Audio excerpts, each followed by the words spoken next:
이혼한 지 8년째 되던 해, 전 시어머니가 갑작스레 병원비로 350만 원을 빌려달라고 부탁해왔다. 나는 두 번 생각하지 않고 3,500만 원을 송금했다. 다음 날, 전 남편이 서류 봉투 하나를 들고 황급히 나를 찾아왔다. 그 순간 나는 완전히 얼어붙고 말았다. 나는 그날 저녁을 아주 선명하게 기억한다. 에어컨의 차가운 공기나 병원 복도를 타고 흐르며 몸을 떨게 만드는 서늘한 바람 때문이 아니라 어떤 눈빛 때문이었다. 지난 8년 동안 내 인생에서 다시는 마주칠 일이 없을 거라고 생각했던 사람의 눈빛. 그날 나는 수백억 원에 달하는 대형 계약을 막 마무리한 참이었다. 비서의 안내를 받아 정기 건강검진을 위해 서울 아산병원으로 향했다. 이전에는 도무지 시간을 낼 수 없었던 일이었다. 솔직히 말해 최근 몇 년간 내 삶은 결승선 없는 경주와 같았다. 나는 수백억 원의 숫자가 오가는 차가운 회의실에 익숙했고 사람들 사이를 꼿꼿하게 고개를 들고 걷는 것에 익숙했다. 하지만 1층 로비의 무인 수납기 앞에 멈춰 섰을 때 모든 것이 굳어버린 것만 같았다. 내 앞에는 구분 등의 색 바랜 낡은 코트를 입고 구겨진 종이 몇 장을 쥔 채 손을 떨고 있는 노부인이 있었다. 그녀는 바코드를 계속해서 스캔했지만 화면에는 똑같은 메시지만 뜰 뿐이었다. 잔액이 부족합니다. 잔액이 부족합니다. 뒤에 서 있던 사람들이 참지 못하고 불평하기 시작했다. 아주머니, 돈 없으면 비켜서 다른 사람 먼저 하게 해줘요. 누가 이렇게 마냥 기다립니까? 그리 큰 소리는 아니었지만 분위기를 얼어붙게 만들 만큼 충분히 차가운 말이었다. 노부인은 수치심에 몸을 비켰다. 바로 그때 그녀가 고개를 들었고 그녀의 시선과 내 시선이 허공에서 부딪혔다. 나는 돌처럼 굳어버렸다. 8년. 그녀를 보지 못한 지 8년이 지났지만 단 한 번의 시선 교환만으로 나는 그녀가 전 남편의 어머니라는 것을 단번에 알아차렸다. 그녀의 이름은 명숙이었다. 그리고 내 이름은 그녀는 믿을 수 없다는 듯 탁한 눈으로 나를 바라보았고 입술이 파르르 떨렸다. 지아나, 너니? 나는 즉시 대답하지 않았다. 그녀를 알아보지 못해서가 아니라 그 순간 내 안에 무언가가 한계치까지 팽팽하게 당겨지는 느낌이 들었기 때문이다. 나는 눈물 한 방울 흘리지 않고 그 결혼, 생활을 떠났던 8년 전 그날이 떠올랐다. 내가 강해서가 아니라 이미 텅 비어 있었기 때문이었다. 사람의 마음에서 사랑이 다 말라버리면 눈물이 떨어질 자리조차 남지 않는다. 하지만 지금 내 앞에 서 있는 이 여자를 보며 나는 아주 기묘한 감정을 느꼈다. 증오나 연민이 아닌 무거운 짐 같은 것이었다. 명숙 어머니의 손이 떨리더니 청구서들이 바닥으로 떨어졌다. 그녀는 허둥지둥 그것들을 주우려 허리를 굽혔지만 다리가 휘청거리며 하마터면 넘어질 뻔했다. 나는 앞으로 나서서 그녀를 부축했다. 그녀의 손은 얼음장처럼 차가웠다. 그녀는 갈라진 목소리로 내 손을 꽉 쥐었다. 지아나, 어미한테 350만 원만 빌려줄 수 있겠니? 차용증도 쓸게. 시골집 팔아서라도 꼭 갚으마. 나는 아무것도 묻지 않았고 길게 생각하지도 않았다. 그저 내 휴대전화를 꺼냈다. 계좌번호 불러주세요. 그녀는 멍해진 얼굴로 숫자를 하나하나 속삭였다. 나는 고개를 숙이고 송금을 마쳤다. 350만 원이 아니라 500만 원이었다. 그녀의 낡은 휴대전화가 징울렸다. 그녀가 전화를 열어 좁아진 눈으로 화면을 확인하더니 온몸이 뻣뻣하게 굳는 것이 보였다. 그녀의 눈시울이 붉어졌지만 울지도 않고 아무 말도 하지 않았다. 그러다 갑자기 내 앞에 무릎을 꿇으려 했다. 나는 깜짝 놀라 서둘러 그녀를 일으켜 세웠다. 어머니, 지금 뭐 하시는 거예요? 그녀는 말을 잇지 못한 채 고개를 깊숙이 숙일 뿐이었다.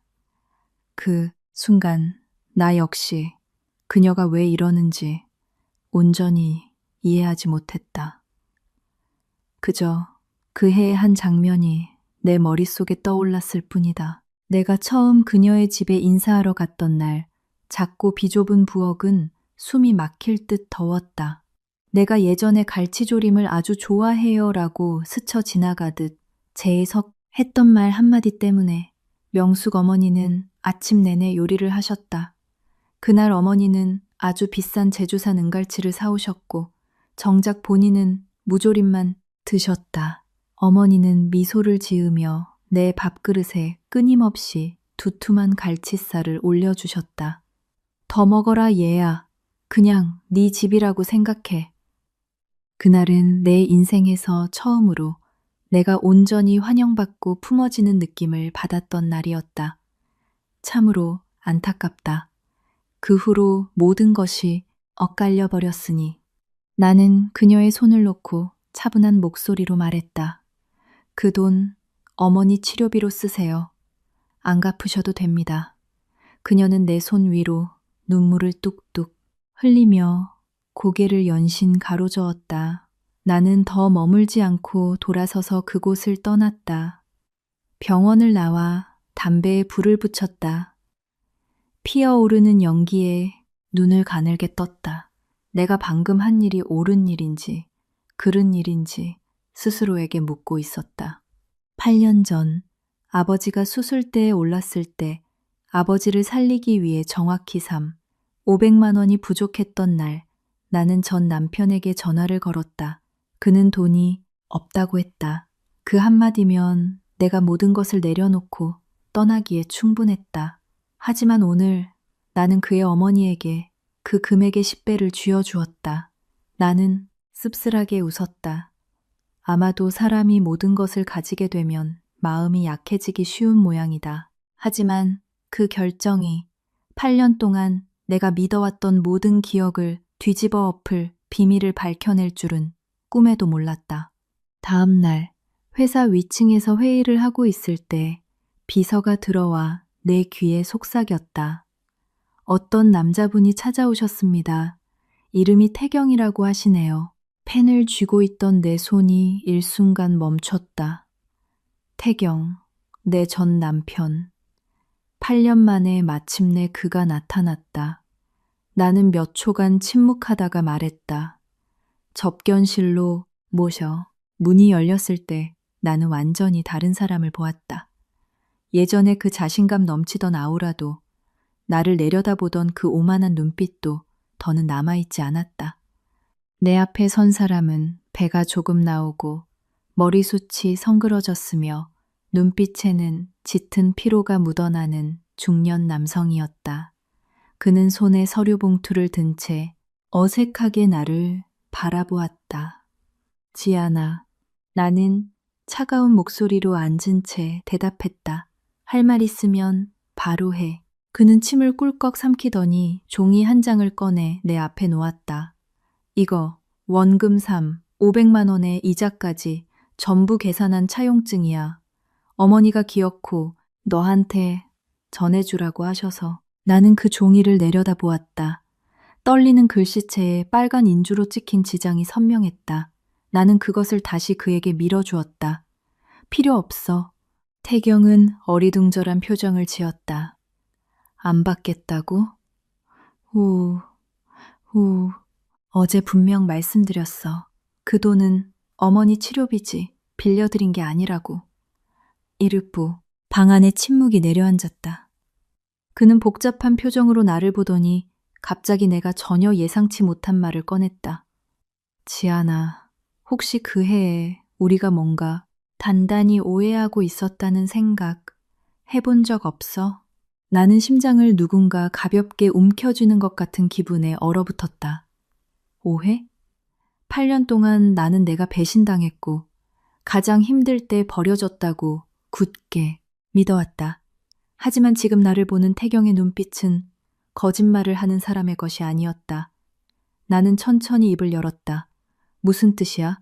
태경은 두 손을 꽉 쥐더니 봉투 안에서 낡고 빛바랜 노란 서류 봉투 하나를 꺼냈다. 우리 어머니가 8년 동안 너한테 숨겨온 게 있어. 나는 노란 봉투를 날카롭게 쏘아보았다. 왠지 모르게 내 안에서 불안감이 피어오르기 시작했다. 이 봉투를 열고 나면 내 삶이 다시는 예전 같지 않을 것이라는 강렬한 직감이었다. 접견실 문은 굳게 닫혀 있었지만 내 안에서는 마치 무언가가 깨질 듯한 굉음이 울려 퍼지고 있었다. 나는 바로 앉지 못하고 서서 태경이 든 낡은 봉투만 응시했다. 그것은 회사의 공식적인 서류 봉투도 아니었고 모서리가 약간 찢어진 채 낡아 있었다. 마치 아주 오랜 시간 동안 보관해왔지만 차마 열어보지 못한 물건 같았다. 태경은 느리고 무거운 동작으로 그것을 테이블 위에 내려놓았다. 직접 봐. 나는 의자를 당겨 앉았다. 손끝이 봉투 모서리에 닿자 등줄기를 타고 서늘한 기운이 흘렀다. 내가 왜 망설이는지 나 자신도 이해할 수 없었다. 그저 봉투 하나, 종이 몇 장일 뿐인데. 하지만 마치 이 문을 열면 내가 8년 동안 굳게 믿어왔던 모든 세상이 무너져 내릴 것만 같았다. 나는 심호흡을 크게 하고 봉투를 열었다. 그 안에는 두 가지가 있었다. 누렇게 바랜 영수증 한 장과 공증받은 문서 뭉치. 나는 영수증을 먼저 집어들었다. 글자에 시선이 닿는 순간 심장이 붙는 것 같았다. 세브란스 병원. 날짜는 정확히 아버지가 중환자실에 입원해 수술을 받던 날이었다. 금액은 0만 원. 그리고 수납자란에 적힌 이름. 김명숙. 잘못 본 게 아니었다. 전 시어머니의 이름이 그곳에 있었다. 분명하고 또렷하게. 내 손이 덜덜 떨렸다. 종이가 바스락거리는 소리가 났다. 고요한 방 안에서 그 소리는 너무나도 크게 들렸다. 나는 목이 맨 소리로 태경을 쳐다보며 물었다. 이게 뭐야? 태경은 바로 대답하지 않고 나를 바라보았다. 이번에는 예전처럼 시선을 피하지 않고 아주 깊은 피로가 비치는 눈빛이었다. 그 해에 네 아버지 수술비 모자랐던 거 남은 금액을 누가 냈다고 생각해? 나는 굳어버렸다. 기억이 해일처럼 밀려왔다. 그 해 아버지가 갑자기 쓰러져 병원에 입원했다. 병원비는 매일 눈덩이처럼 불어났다. 나는 여기저기 뛰어다니며 돈을 빌렸고 조금씩 모았지만 여전히 수술비로 500만 원이 부족했다. 나는 절망 속에서 울며 태경에게 전화를 걸었고 그는 나 돈 없어 라고 말했다. 그 한마디면 모든 것을 끊어내기에 충분했다. 하지만 지금 내 앞에 영수증은 전혀 다른 이야기를 하고 있었다. 그럴 리 없어. 나는 고개를 가로저으며 거의 속삭이듯 말했다. 너 거짓말하는 거지. 태경은 씁쓸하게 웃었다. 내가 거짓말을 할 거였다면 8년이나 기다리진 않았겠지. 방 안의 공기가 너무 무거워 내 심장 뛰는 소리조차 들릴 지경이었다. 그럼 그 돈이 다 어디서 난 건데? 태경은 고개를 숙인 채 손을 만지작거렸다. 우리 어머니야. 나는 믿을 수 없다는 듯 그를 쳐다보았다. 그는 억지로 목구멍에서 단어들을 끄집어내듯 말을 이었다. 어머니는 네가 돈을 구하러 다니는 걸 아셨어. 너한테는 말씀 안 하셨지. 평생 모은 적금 다 깨고 시골 친척들한테까지 이리저리 돈을 빌리셨어. 그렇게 0만 원을 만들어서 병원비를 치르러 가셨던 거야. 누군가 내 머리를 둔기로 세게 내리친 것 같았다. 귀가 먹먹해지는 공허함이 밀려왔다. 말도 안 돼. 내가 중얼거렸다. 하지만 이번에는 나조차 내 말을 믿을 수 없었다. 왜 나한테 말을 안 했어? 태경이 붉어진 눈으로 고개를 들었다. 왜냐하면 어머니는 아셨으니까. 네가 알면 네가 절대 안 떠날 거란 걸. 나는 얼어붙었다. 너무나 단순한 문장이었지만 심장을 찌르는 칼 같았다. 무슨 소리야? 태경이 희미하게 웃었다. 그날 우리 집 문 앞에서 장모님이 날 찾아오셨어. 나는 주먹을 꽉 쥐었다. 장모님이 남은 병원비를 마저 결제하시곤 이혼 서류를 꺼내셨어. 내게 서명하라고 내밀더라. 나는 벌떡 일어났고 의자가 뒤로 긁히며 날카로운 소리를 냈다. 너 지금 무슨 소리를 하는 거야? 태경은 앉은 채로 말했다. 장모님은 네가 해외 지사의 중요한 자리로 발령받아 한 달에 수천만 원을 벌게 될 거라고 하셨어. 반면에 나는 한 달에 고작 몇백만 원 버는 너한테 어울리지 않는 놈이라고 하셨지. 나는 가만히 듣고 있었고 머리가 어지러웠어. 장모님은 우리 어머니가 낸 0만 원이 우리 결혼 생활의 자유를 사는 값이라고 하셨어. 나는 뒷걸음질 쳤다. 눈앞이 흐려졌다. 아니야, 그럴 리 없어. 나는 그날을 기억한다. 엄마는 병원 문 앞에 서서 울며 태경과 그의 가족을 욕했다. 은혜도 모르는 인간들이라며 나를 매몰차게 버렸다고 했다. 엄마는 나에게 이혼 서류에 도장을 찍으라고 강요했다. 집을 팔고 억지로 해외로 나가라고 했다. 그리고 나는 엄마를 믿었다. 모든 것을 믿었다. 나는 그 증오를 품고 8년을 살았다. 하지만 지금 태경은 무거운 목소리로 나를 쳐다보고 있었다. 지아나, 이상하지 않았어? 뭐가 이상해? 내 목소리가 떨렸다. 0만 원이 적은 돈이 아니잖아. 우리 집에서 정말 10원 한 장 안 보챘다면 그 수술이 어떻게 제때 진행될 수 있었겠어? 나는 대답할 수 없었다. 한 번도 그런 생각을 해본 적이 없었기 때문이다. 나는 그저 그때 돈이 마련되었고 아버지가 살았다는 사실만 알았다. 나는 쉰 목소리로 물었다. 그럼 너는 왜 나한테 말 안 했어? 태경이 씁쓸하게 미소 지었다. 말하고 싶었지. 하지만 내가 입을 열기도 전에 넌 이미 서류에 도장을 찍었잖아. 그는 나를 보았고 이번에는 책망의 눈빛이 아니라 그저 깊은 슬픔뿐이었다. 기억나? 그날 나는 입을 다물었다. 네가 내 앞에 서서 딱 한마디 했지. 그는 잠시 멈췄다가 천천히 말했다. 너는 나한테 어울리지 않는 사람이야. 라고. 심장이 쿵 하고 떨어졌다. 기억난다. 나는 똑똑히 기억한다. 나는 일말의 망설임도 자비도 없이 그 말을 내뱉었다. 그 후로는 내가 널 붙잡을 명분이 하나도 없더라. 접견실은 쥐죽은 듯 고요해졌다. 에어컨이 돌아가는 미세한 소리까지 들릴 만큼 깊은 침묵이었다. 나는 손에 든 영수증을 내려다 보았다. 숫자들이 내 눈앞에서 춤을 추는 것 같았다.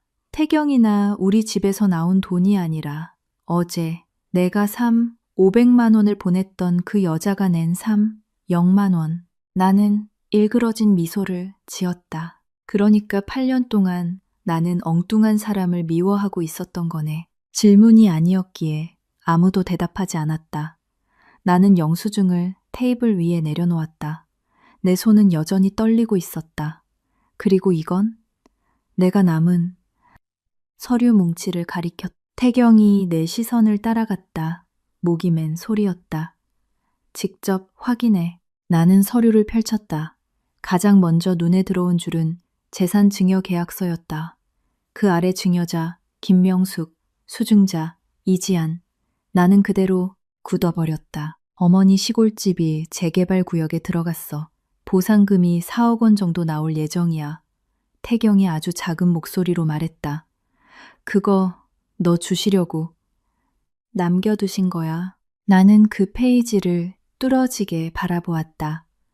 내 머릿속의 모든 것이 산산조각 나는 기분이었다. 이제 내가 어디에 서 있는지, 무엇이 옳고 그른지조차 알 수 없었다. 내가 아는 건 단 하나. 지난 8년 동안 내가 허상으로 만들어진 이야기 속에서 살아왔다는 것뿐이었다. 나는 태경을 보았다. 거의 속삭임에 가까운 목소리였다. 왜 이제 와서 나한테 말하는 거야? 태경이 웃었다. 어머니, 곧 수술 들어가시거든. 나는 숨을 멈췄다. 의사 말로는 수술실에서 살아서 나오실지 장담할 수 없대. 그가 나를 보았다. 어머니가 그러셨어. 만약 이번에 잘못되면 적어도 진실은 네가 알아야 한다고. 나는 오랫동안 침묵하다 갑자기 몸을 돌렸다. 지아나, 태경이 불렀다. 나는 뒤돌아보지 않은 채 한마디만 남겼다. 어느 병원이야. 어떻게 회사를 빠져나왔는지 기억나지 않는다. 정신을 차려보니 나는 운전대를 꽉 쥔 채 내 차 안에 앉아 있었다. 손바닥은 땀으로 흠뻑 젖어 있었다. 밖의 도시는 여느 때와 다름없었다. 사람들은 바쁘게 오가고 차들은 막히고 경적 소리와 소음들이 가득했다. 하지만 내 머릿속은 그 순간 거대한 진공 상태였다. 8년. 지난 8년을 나는 어떻게 살아왔던가? 나는 항상 내가 배신당했다고 믿었다. 내가 버림받은 사람이라고 생각했다. 나는 일에 미친 듯이 몰두했고 이를 악물고 버텼다. 내가 강해져야 한다고, 내가 떠난 선택이 틀리지 않았음을 증명하기 위해 기필코 성공해야 한다고 스스로를 채찍질했다. 하지만 애초부터 내가 틀렸던 거라면? 나는 눈을 감았고 엄마의 모습이 떠올랐다. 그의 병원 문 앞에 서서 울며 태경을 저주하던 모습. 그 집구석은 10원 한 장 안 보챘다. 은혜도 모르는 인간들. 네가 그놈이랑 더 살아서 뭐 할 거냐. 나는 엄마를 믿었다. 내 엄마니까 단 한치의 의심도 없이 엄마의 모든 말을 믿었다. 나는 손을 꽉 쥐었고 갑자기 등골이 서늘해졌다. 태경의 말이 사실이라면 8년 동안 나를 속인 사람은 다름 아닌 내 엄마였다. 나는 눈을 뜨고 깊게 숨을 들이마신 뒤 시동을 걸었다. 차는 빠르지 않지만 흔들림 없이 앞으로 나아갔다. 나는 엄마에게도 그 누구에게도 전화하지 않았다. 내 두 눈으로 직접 확인해야만 했다. 그렇지 않으면 도저히 믿을 수 없을 것 같았다. 강북의 한 종합병원, 3층 종양내과, 병동, 복도는 길었고 형광등은 하얗고 차가웠으며 소독약 냄새가 불쾌할 정도로 강하게 났다. 나는 아주 천천히 걸음을 옮겼다. 한 걸음 한 걸음이 이전보다 무거웠다. 나는 두렵지 않았다. 살면서 웬만한 일은 다 겪어봤다. 하지만 지금 이 순간 나는 두려웠다.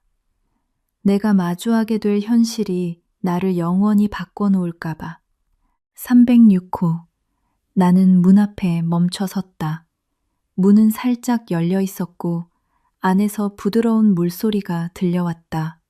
문을 밀고 들어가자 가장 먼저 보인 사람은 태경이었다. 그는 허리를 굽히고 수건으로 명숙 어머니의 얼굴을 닦아주고 있었다. 그의 동작은 아주 느리고 조심스러웠다. 내가 알던 그 성급하고 고집센 남자의 모습은 온데간데 없었다. 문소리에 태경이 뒤를 돌아보았다. 나를 본 그의 눈에 약간의 놀라움이 스쳤지만 아무 말도 하지 않았다. 그저 내가 들어올 수 있게 자리를 비켜주었다. 나는 안으로 들어섰다. 약 냄새, 병의 냄새, 그리고 무어라 형용하기 힘든 냄새가 났다. 명숙 어머니는 침대에 누워 있었는데 예전보다 훨씬 말라 있었다. 전날 무인 수납기 앞에서 보았을 때보다 더 작아 보였다. 피부는 창백했고 마른 입술에 온갖 링거줄이 몸에 연결되어 있었다. 그녀를 보자 목구멍에 무언가 턱 걸리는 느낌이 들었다.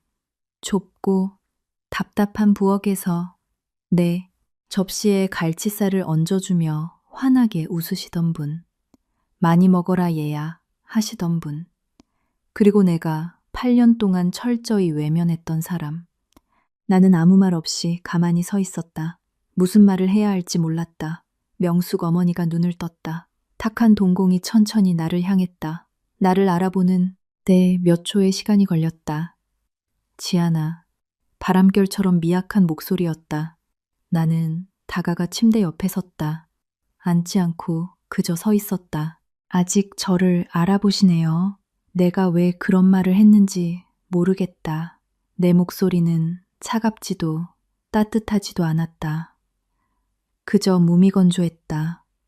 명숙 어머니가 미소 지었다. 아주 희미한 미소였다. 너 참 많이 변했구나. 그래도 눈빛은 여전해. 나는 대답하지 않고 오랫동안 그녀를 바라보다가 불쑥 물었다. 그 해, 그 0만 원, 어머니가 내신 거 맞나요? 그녀의 몸이 굳었다. 방 안의 공기가 얼어붙는 것 같았다. 명숙 어머니는 잠시 눈을 감았다가 뜨며 내 시선을 피하지 않고 똑바로 마주 보았다. 그래, 그 짧은 한마디는 너무나 부드러웠지만 내 심장을 내려앉게 만들기엔 충분했다. 왜요? 나는 애두르지 않고 직설적으로 물었다. 명숙 어머니는 바로 대답하지 않았다. 아주 먼 옛날을 회상하듯 천장을 응시했다. 그때 네가 숨 넘어가게 우는데 도저히 말을 못하겠더라. 그녀가 느리고 더듬거리는 목소리로 말했다. 그 꼴을 참아 볼 수가 없었어. 나는 입꼬리를 올렸지만 미소가 지어지진 않았다. 그럼 왜 저한테 말씀 안 하셨어요?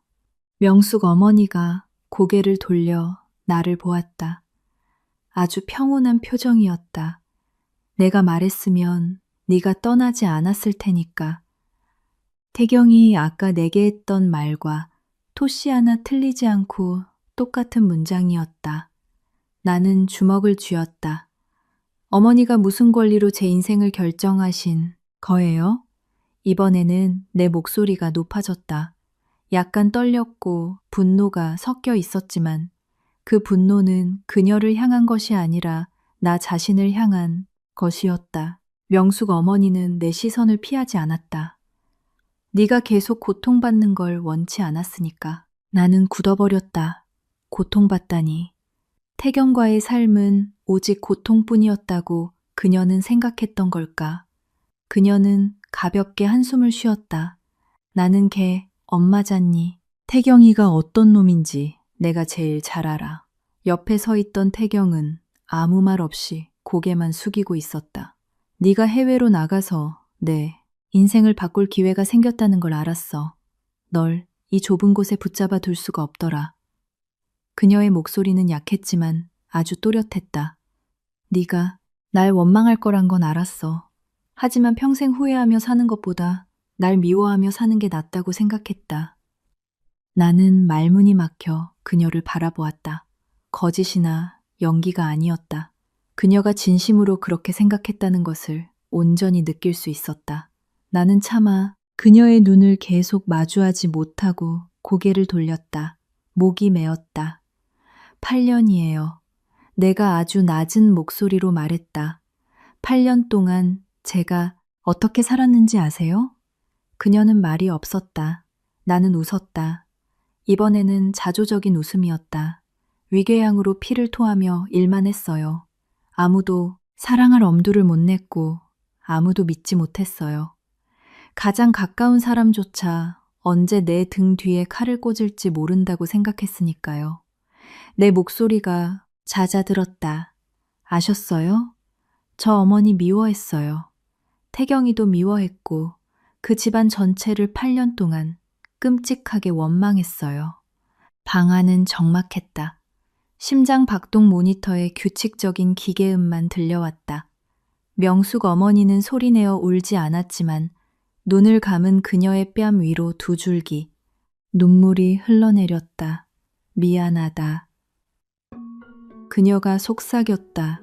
어미가 미안해, 아가. 나는 미동도 하지 않고 아무 말도 못한 채 서 있었다. 어떻게 반응해야 할지 몰랐다. 사과 한마디로 8년이란 세월이 지워질 수 있을까? 아니, 하지만 그렇다고 의미 없는 것도 아니지.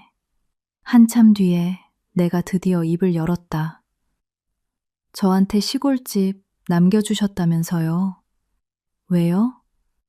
그녀가 눈을 뜨고 나를 보았다. 그건 네 몫이 아니야. 네게 진 빚을 갚으려는 거지. 나는 미간을 찌푸렸다. 빚을 갚다니요? 0만 원. 그리고 네 청춘 8년에 대한 빚. 그녀가 느리지만 단호하게 말했다. 나는 어이가 없다는 듯 웃으며 고개를 가로저었다. 그게 돈으로 계산될 수 있다고 생각하세요? 그녀는 대답 없이 한참 동안 나를 바라보았다. 안 되겠지. 하지만 내가 할 수 있는 게 그것뿐이구나. 그녀의 목소리가 점점 잦아들었다. 내게 남은 시간이 얼마 없어. 그 말이 내 숨을 멈추게 했다. 의사가 만약 이번 수술이 잘못되면 그녀는 말을 끝맺지 않았지만 나는 이해했다. 나는 그녀를 바라보며 태어나 처음으로 진짜 두려움을 느꼈다. 돈을 잃거나 명예를 잃는 것이 두려운 게 아니라 내가 아직 온전히 이해하지도 못한 누군가를 영영 잃어버릴까봐 두려웠다. 나는 숨을 깊게 들이마시고 말했다. 어머니, 사르셔야 해요. 그녀가 희미하게 웃었다. 너는 옛날이랑 똑같구나. 여전히 고집이 세. 나는 웃지 않았다. 어머니를 위해서가 아니에요. 내가 말했다. 저를 위해서예요. 그녀는 이해하지 못하겠다는 듯 나를 보았다. 나는 천천히 덧붙였다. 저는 아직 이 빚을 다 돌려받지 못했어요. 그러니까 어머니는 죽을 권리 없으세요. 방 안의 공기가 차분하게 가라앉았다. 태경이 고개를 들어 나를 쳐다보았다. 그의 눈빛에는 이전과 완전히 다른 무언가가 서려 있었다. 명숙, 명숙, 명숙. 어머니는 다시 미소 지었고 이번에는 그녀의 눈이 조금 더 반짝였다. 알았다. 그럼 어미가 한번 버텨보마. 나는 조금 더 머물다가 오래 지체하지 않고 돌아섰다. 병실 문을 나서기 전 태경이 나를 불렀다. 지아나.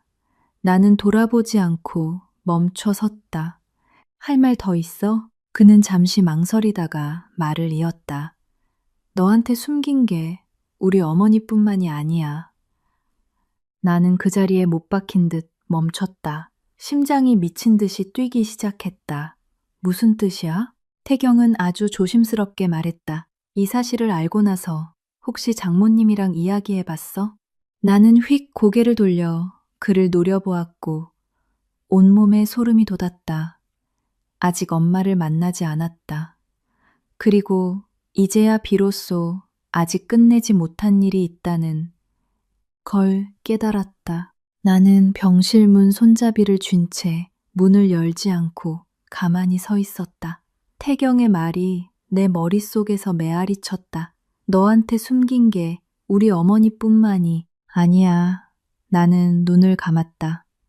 등줄기에 차가운 소름이 돋았다.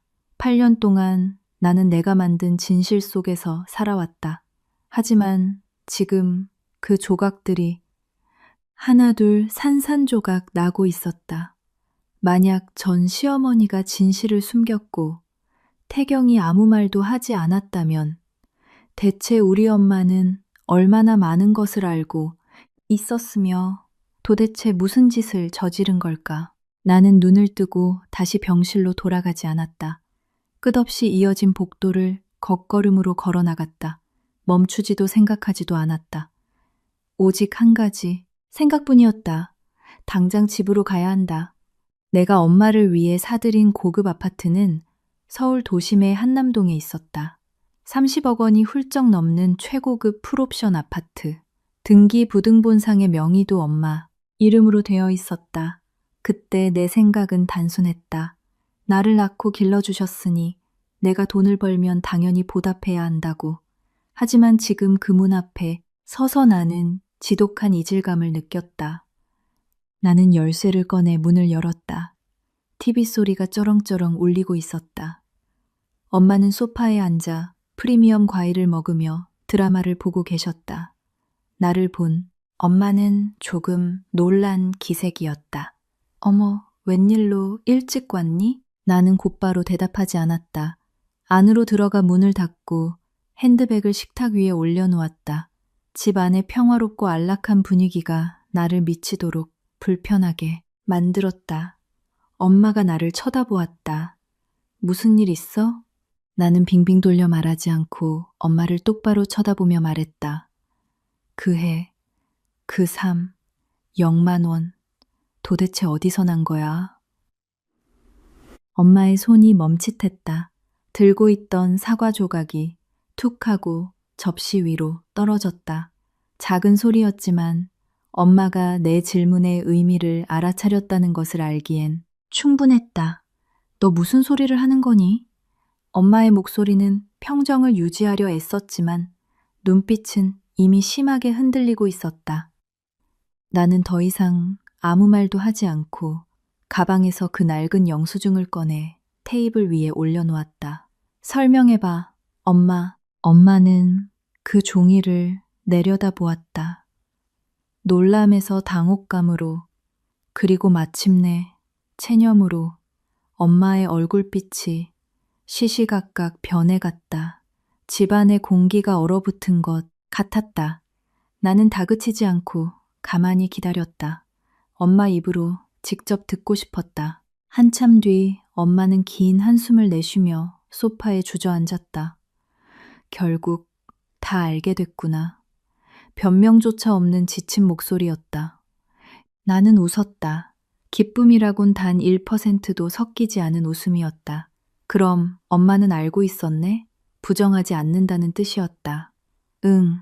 짧은 한마디가 내 심장을 차갑게 얼려버렸다. 처음부터 다 알고 있었으면서 질문이 아니라 확신이었다. 엄마는 내 시선을 피하지 않고 똑바로 쳐다보며 대답했다. 그래, 나는 고개를 끄덕이며 희미하게 웃었다. 그런데 왜 나한테 그 집구석은 10원 한 장 안 보챈다고 거짓말을 한 거야? 엄마는 즉시 대답하지 않고 나를 바라보더니 입을 열었다. 네가 그 뚝에서 빠져나오길 바랐으니까 명숙 어머니와 소름 끼치도록 똑같은 대답이었지만 내게 다가오는 느낌은 완전히 달랐다. 빠져나오게 하려고? 내가 되물었다. 그래, 네가 그 시궁창 같은 집구석에 발목 잡히는 걸 두고 볼 수가 없었어. 엄마의 목소리에 힘이 들어갔다. 그 집은 가난했고 그놈 직장도 변변치 않았고 미래도 없었어. 네가 거기 계속 남았다간 평생 짐꾼 노릇만 하며 썩어갔을 거야. 나는 어이가 없어 헛웃음을 쳤다. 그래서 엄마가 내 인생을 대신 결정하셨다? 그래. 엄마는 일말의 망설임도 없이 대답했다. 나는 엄마를 바라보았다. 태어나 처음으로 이 여자가 완벽한 타인처럼 낯설게 느껴졌다. 그 돈, 그분들 돈이잖아. 내가 쏘아붙였다. 엄마가 무슨 권리로 그 돈을 받아 챙기고 나를 속인 건데? 엄마는 미간을 찌푸렸다. 받아 챙긴 게 아니야. 그냥 수술비로 썼을 뿐이지. 만유 보, 나는 굳어버렸다. 썼다고? 그래. 엄마는 여전히 당당한 목소리로 말했다. 만약 내가 그 돈을 안 받았으면 넌 절대 그놈이랑 안 헤어졌을 거 아니니. 나는 주먹을 꽉 쥐었다. 침착함을 유지할 수가 없었다. 도대체 엄마가 무슨 자격으로 남의 피 같은 돈을 써가며 내 인생을 이래라 저래라 결정해? 내 목소리가 거실을 쩌렁쩌렁 울렸다. 엄마도 자리에서 일어나 나를 똑바로 쳐다보며 맞섰다. 내가 네 엄마니까 폭발할 것 같은 긴장감이 맴돌았다. 나는 크게 소리내어 웃었다. 기가 찼다. 고작 그 이유 때문에. 그래, 엄마가 소리쳤다. 내가 널 낳았고, 내가 널 길렀어. 넌 멍청해서 뭘 몰랐지만, 난 뭐가 널 위한 길인지 알았으니까. 나는 오랫동안 엄마를 노려보다가 차갑게 물었다. 그래서 나 지금 행복해 보여? 엄마는 꿀먹은 벙어리가 되었다. 쉽게 대답할 수 없는 질문이었다. 8년 동안 위가 다 헐도록 일만 했어. 아무도 믿지 못해서 사람을 곁에 두지도 못했어. 8년 내내 기계처럼 살았다고 내가 천천히 그리고 아주 또렷하게 말했다. 이게 엄마가 말하는 나를 위한 길이야? 엄마는 내 시선을 피하며 아무 말도 하지 않았다. 나는 헛웃음을 쳤다. 아니면 그저 내가 억대 연봉을 벌어오니까 그게 자랑스러웠던 거야? 엄마가 고개를 번쩍 들었다. 지안아, 너 말이 너무 심한 거 아니니? 심해? 내가 되물었다. 엄마가 8년 동안 나를 철저하게 기만하고 속인 건 심한 게 아니고 우리는 한치도 물러서지 않고 팽팽하게 맞섰다. 잠시 후 엄마가 한숨을 쉬며 다시 소파에 앉았다. 목소리가 조금 누그러졌다. 부정하진 않으마. 널 속인 건 사실이야. 하지만 난 내 선택을 후회하지 않는다. 나는 숨이 턱 막혔다. 후회하지 않는다고? 그 단순한 문장이 내 가슴을 칼로 도려내는 것 같았다. 과거로 다시 돌아간다고 해도 난 똑같이 할 거야. 엄마가 말을 이었다. 네가 오늘날 이 자리까지 올라올 수 있었던 건 다 내 결단. 덕분이었어. 나는 고개를 가로저었다. 내 덕분이겠지. 엄마 덕분이 아니라 엄마는 입을 다물었다. 나는 엄마를 바라보았고 이제 분노보다는 끔찍한 피로감이 몰려왔다. 엄마, 그거 알아? 내가 아주 나직하게 말했다. 만약 그날 엄마가 나한테 진실을 말해줬다면 어쩌면 나 그래도 떠났을지도 몰라. 네, 야망이 컸으니까. 하지만 적어도 엄마를 원망하진 않았을 거야.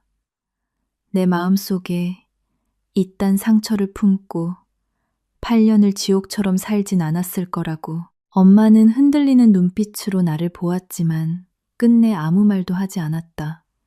나는 허리를 굽혀 식탁 위에 영수증을 집어 접은 뒤 가방에 넣었다. 그리고 말했다. 이 아파트 다음 달에 내놓을 거야. 엄마가 화들짝 놀라 일어났다. 뭐라고? 너 지금 제정신이야? 아파트 판 돈 중에 엄마가 지낼 작은 집 구할 돈 정도는 보내줄게. 나머지는 내가 좀 써야겠어. 어디다 쓰게? 엄마가 날카롭게 물었다. 나는 아주 차분한 눈빛으로 엄마를 바라보았다. 빚 갚는데. 엄마는 어리둥절한 표정이었다. 무슨 빚? 나는 바로 대답하지 않고 문 쪽으로 걸어갔다. 0만 원. 그리고 내 8년이라는 시간. 엄마는 충격에 빠져 아무 말도 하지 못했다. 나는 현관문을 열기 전 뒤돌아보지 않은 채 마지막으로 말했다. 엄마, 이제 내 인생은 내가 결정해. 그리고 문을 열고 나왔다. 육중한 현관문이 닫히는 소리는 부드러웠지만 내 안에서는 거대한 굉금이 울려 퍼졌다. 마치 내 과거의 한 챕터가 완전히 끝나버린 것 같았다. 그날 밤 나는 집으로 가지 않았다. 다시 병원으로 돌아갔다. 병실 안으로 들어가지 않고 유리창 너머로 복도에 우두커니 서 있었다. 명숙, 어머니는 잠들어 있었고 태경은 그 옆을 묵묵히 지키고 앉아 있었다. 그저 가만히 그곳에 있었다. 나는 그 모습을 오랫동안 눈에 담은 뒤 돌아섰다. 이번엔 내가 무엇을 해야 할지 정확히 알 것 같았다. 그날 밤 나는 한숨도 자지 못했다. 예전처럼 쌓인 업무나 실적 압박 때문이 아니라 내 마음속에 도저히 내려놓을 수 없는 것들이 너무 많았기 때문이다. 나는 시동을 끈 차 안에 앉아 어둠과 정적에 몸을 맡겼다. 밖에 도시는 쥐 죽은 듯 고요했다. 노란 가로등 불빛이 텅 빈 거리를 창백하게 비추었고 서늘한 밤바람이 스쳐 지나갔다. 나를 제외한 모든 것이 고요했다. 8년. 역풍을 맞으며 필사적으로 달려온 8년이었다. 나는 내가 강하다고 믿었지만 알고 보니 나는 나조차 이해하지 못한 깊은 상처에 매달려 버둥거리고 있었을 뿐이다. 휴대전화를 열어 은행 계좌 잔고를 확인했다. 길게 늘어선 0의 행렬. 한때는 이 숫자들이 내 전부라고 생각했지만 지금은 한낱 휴지 조각처럼 무의미하게 느껴졌다. 8년 전 그 삶 0만 원은 지금 내 자산에 비하면 푼돈에 불과하지만 그때는 우리 가족의 운명을 송두리째 바꾼 전부였다.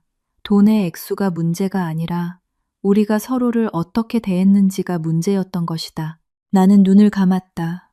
병상에 누워있던 명숙 어머니의 모습이 선명하게 떠올랐다.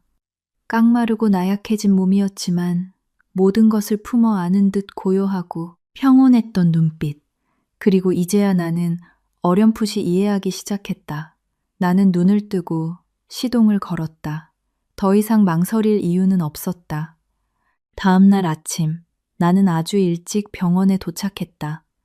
복도는 아직 인적이 드물어 간호사 몇 명만 바쁘게 오갈 뿐이었다. 적막함 속에서 내 구두굽 소리만 규칙적으로 울렸다.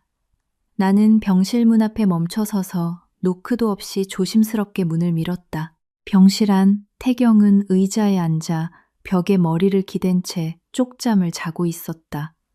그의 한 손은 여전히 명숙 어머니의 손을 꼭 쥐고 있었다. 너무나 자연스럽고 또 애틋한 모습이었다. 문득 옛날 기억이 스쳤다. 내가 열이 펄펄 끓어 아플 때마다 태경은 말없이 저렇게 내 곁을 지키곤 했다. 화려한 말로 위로할 줄은 몰랐지만 늘 내 옆에 묵묵히 있어 주었던 사람.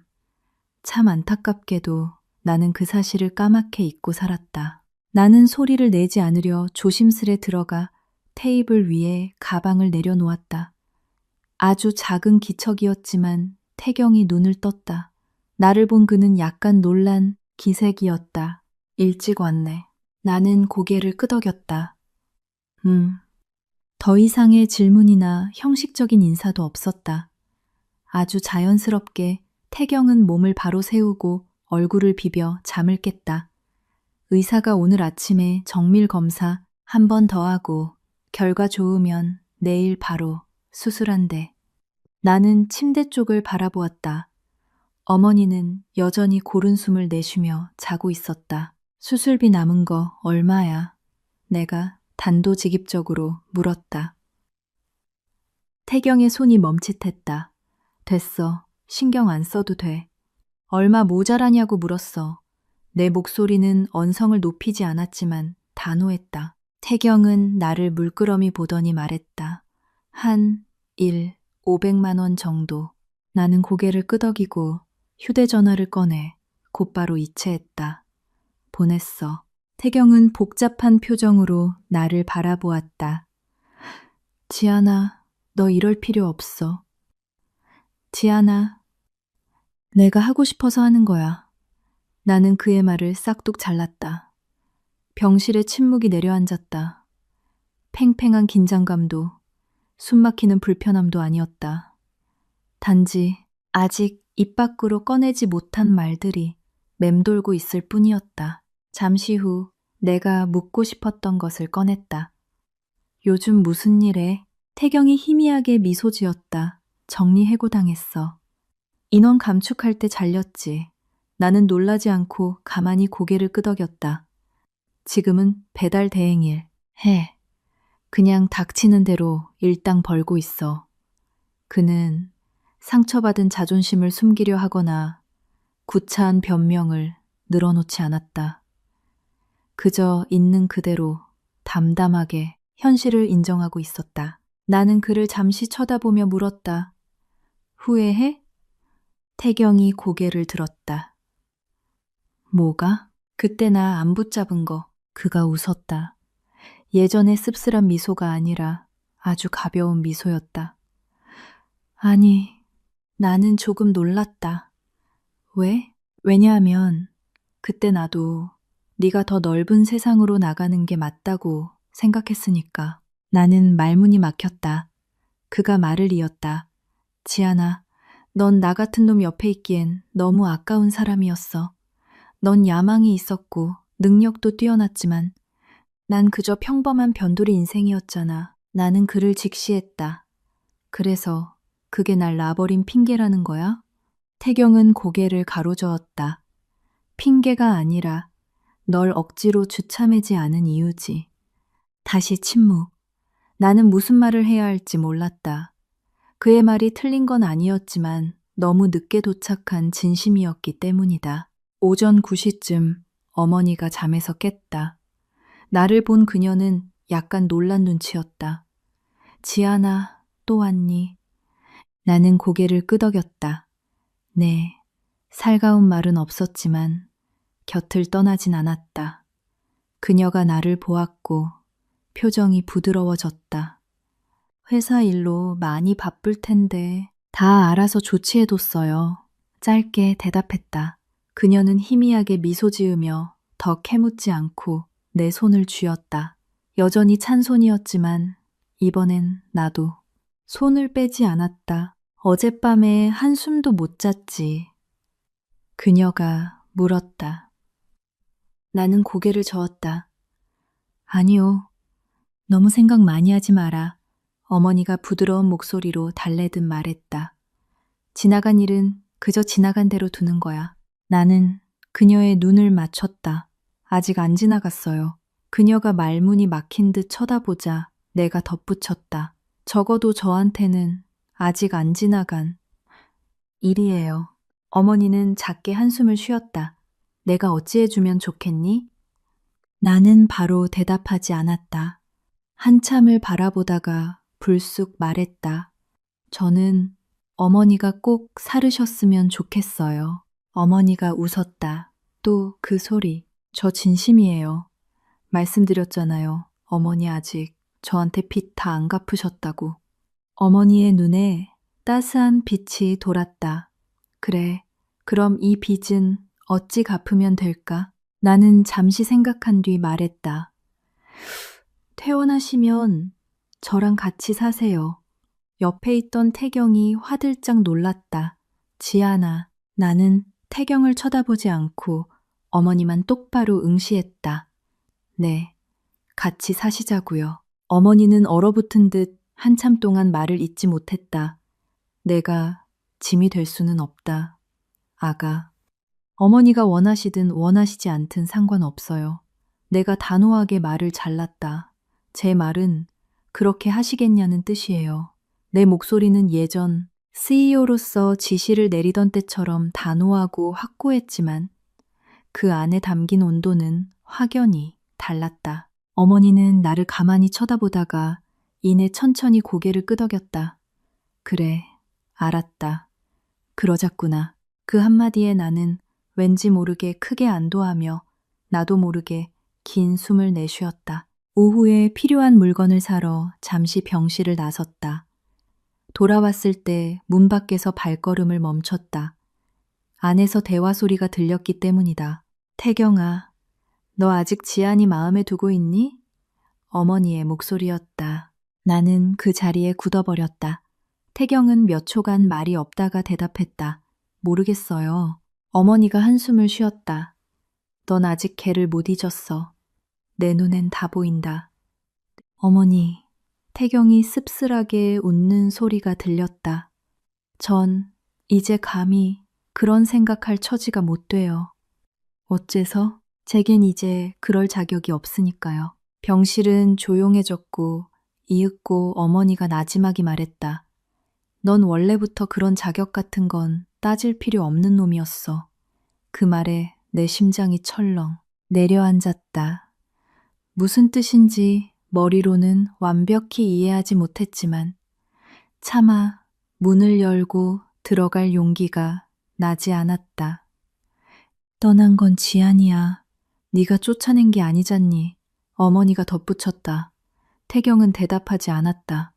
만약 네게 아직 기회가 있다면 이번엔 절대 바보같이 놓치지 마라. 나는 더 이상 듣고 서 있을 수가 없었다. 심장이 터질 것 같았다. 나는 내 마음의 준비가 되지 않은 진실을 더 마주할까봐 두려워 발길을 돌려 천천히 멀어졌다. 그날 오후 나는 쭉 병원에 남았다. 어딜 가지도 일을 하지도 않았다. 그저 의자에 앉아 바깥 풍경을 바라보며 상념에 잠겼다. 지난 8년 동안 단 한 번도 쉬지 않고 달리던 내가 처음으로 브레이크를 밟고 멈춰섰다. 시간은 아주 느리게 흘렀다. 병원 복도 창문 밖으로 작은 정원이 보였다. 휠체어를 타거나 보호자의 부축을 받으며 걷는 환자들이 보였다. 누군가는 아주 느리게 걸음을 옮겼고 누군가는 난간을 붙잡고 숨을 헐떡였다. 평소라면 눈길조차 주지 않았을 풍경이었다. 돈으로 모든 것을 해결할 수 있다고 믿었던 나였다. 하지만 저기 누워있는 어머니를 보며 세상에는 수백억의 돈으로도 살 수 없는 것이 있다는 걸 뼈저리게 깨닫고 있었다. 건강, 시간, 그리고 사람의 마음. 오후 3시쯤 담당 의사가 회진을 왔다. 나와 태경은 자리에서 일어났다. 의사는 어머니의 바이탈 사인을 체크하고 차트를 살펴본 뒤 우리를 돌아보았다. 내일 아침 8시 첫 수술입니다. 종양 위치가 까다롭긴 하지만 저희가 해볼 수 있는 최선을 다할 겁니다. 보호자분들도 마음의 준비는 단단히 하셔야 합니다. 수술 성공 확률은 대략 60% 정도입니다. 60%. 아주 낮은 수치는 아니지만 결코 낙관할 수만도 없는 애매한 확률. 나는 고개를 끄덕였다. 여기 동의서에 서명해 주셔야 합니다. 의사가 나를 한 번, 태경을 한 번 보았다. 직계 가족이 하시는 게 맞습니다. 태경이 한 걸음 앞으로 나섰다. 하지만 나는 내 팔로 그의 가슴을 막아섰다. 제가 서명하겠습니다. 태경이 흠칫 놀라며 나를 보았다. 지아나, 내가 서명할 거야. 나는 그를 쳐다보지도 않고 단호하게 말했다. 의사도 약간 당황한 눈치였다. 환자분과 관계가. 나는 의사의 눈을 똑바로 쳐다보며 또렷하게 말했다. 제가 며느리입니다. 법적으로는 이미 타인이었지만 나는 내 감정과 책임의 자리를 스스로 명확히 했다. 긴 설명은 필요 없었다. 의사는 고개를 끄덕이며 내게 서류와 펜을 건넸다.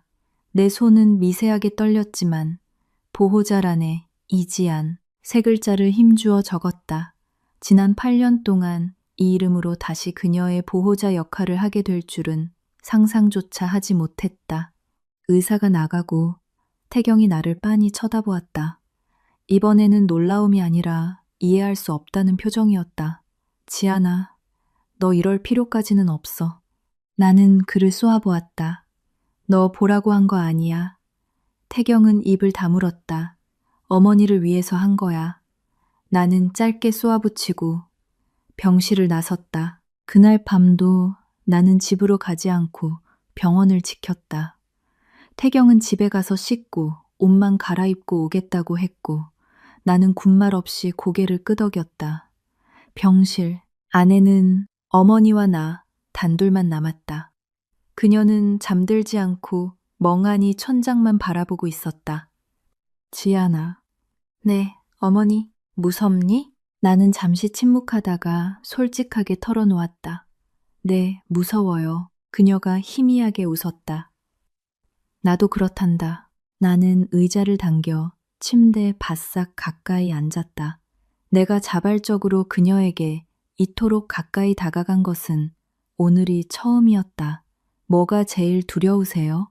죽는 건 안 무서워. 그녀가 말했다. 진짜 무서운 건 죽기 전에 못다 한 말들을 끝내 못 전하고 갈까봐. 그게 무섭지. 나는 그녀를 바라보았다. 아직도 못다 한 말씀이 남으셨어요? 어머니가 천천히 고개를 돌려 나를 쳐다보았다. 너 후회하니? 그 질문에 나는 얼어붙었다. 후회.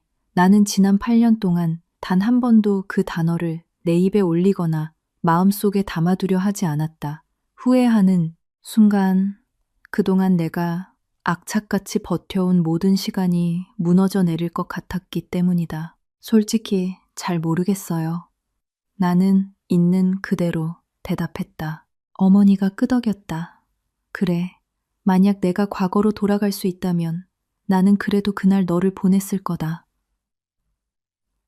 나는 그녀의 말을 가로막았다.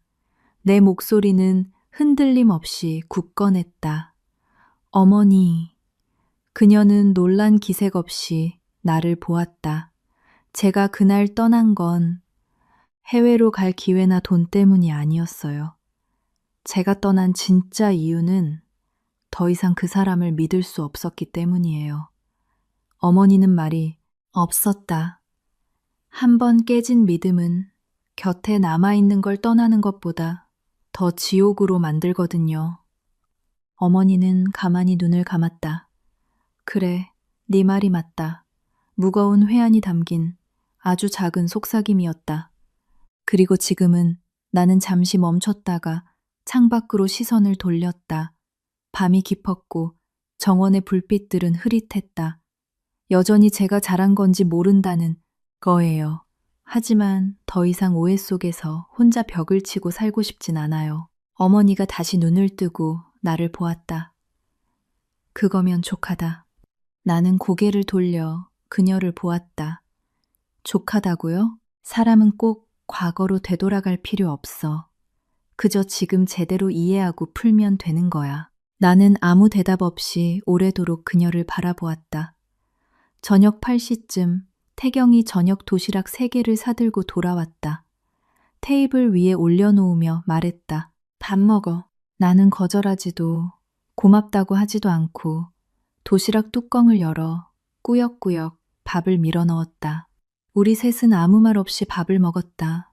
하지만 불편하거나 어색한 침묵이 아니었다. 생전 처음 겪어보는 묘하게 평온한 고요함이었다. 식사를 마치고 태경이 뒷정리를 하는 동안 나는 손을 씻으러 나갔다. 돌아오는 길에 보니 태경이 복도 끝 작은 발코니에 서 있었다. 나는 문을 열고 나가 그와 일정한 거리를 두고 섰다. 지아나, 태경이 먼저 입을 열었다. 응, 너 나 원망하지? 나는 잠시 생각한 뒤 대답했다. 원망했어. 그는 씁쓸하게 미소 지었다. 지금은? 나는 밤 공기를 들이마셨다. 지금은 안 해. 이젠 너무 지쳤거든. 8년 동안 미움 하나 꽉 쥐고 사는 것도 못할 짓이더라. 태경은 고개를 끄덕일 뿐 더 이상 말을 잇지 않았다. 잠시 후 그가 물었다. 넌 지금 행복해? 나는 헛웃음을 쳤다. 겉보기엔 다 가진 것 같지? 돈, 명예, 화려한 집. 나는 천천히 고개를 가로저었다. 다 가졌다고 해서 그걸 행복이라고 부를 순 없더라. 태경은 가만히 듣고만 있었다. 뭐든 살 수 있고 어디든 갈 수 있는데 정작 내가 왜 악착같이 살아남았는지 길을 잃은 기분이 드는 밤이 너무 많았어. 내 목소리는 작았지만 뼈저리게 솔직했다. 태경이 나를 쳐다보았다. 그의 눈에 처음으로 나를 향한 깊은 연민이 스쳤다. 그럼 넌 어때? 내가 반문했다. 넌 행복해? 그가 희미하게 웃었다. 아니, 하지만 적어도 난 내가 짊어져야 할 삶의 무게가 뭔지는 알아. 나는 더 묻지 않았다. 그가 무슨 말을 하는지 충분히 이해했기 때문이다. 그날 밤 나는 병원 소파에서 쪽잠을 잤다. 딱딱하고 불편한 의자였지만 놀랍게도 깊이 잠들었다. 아마도 8년 만에 처음으로 억지로 내 마음을 속이거나 머리를 굴릴 필요가 없었기 때문일 것이다. 다음 날 아침 6시 간호사가 들어와 수술 준비를 시작했다. 7시가 되자 어머니가 이동식 침대에 눕혀져 수술실로 향했다. 한쪽엔 내가, 반대쪽엔 태경이 서서 그녀의 손을 꼭 잡았다. 우리 셋 중 누구도 아무 말을 하지 않았다. 그저 손의 체온으로 서로에게 의지할 뿐이었다. 수술실 문 앞에 다다르자 어머니가 우리를 보며 힘겹게 미소 지었다.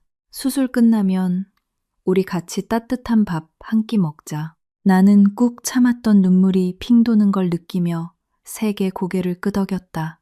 네, 꼭이요. 철컥.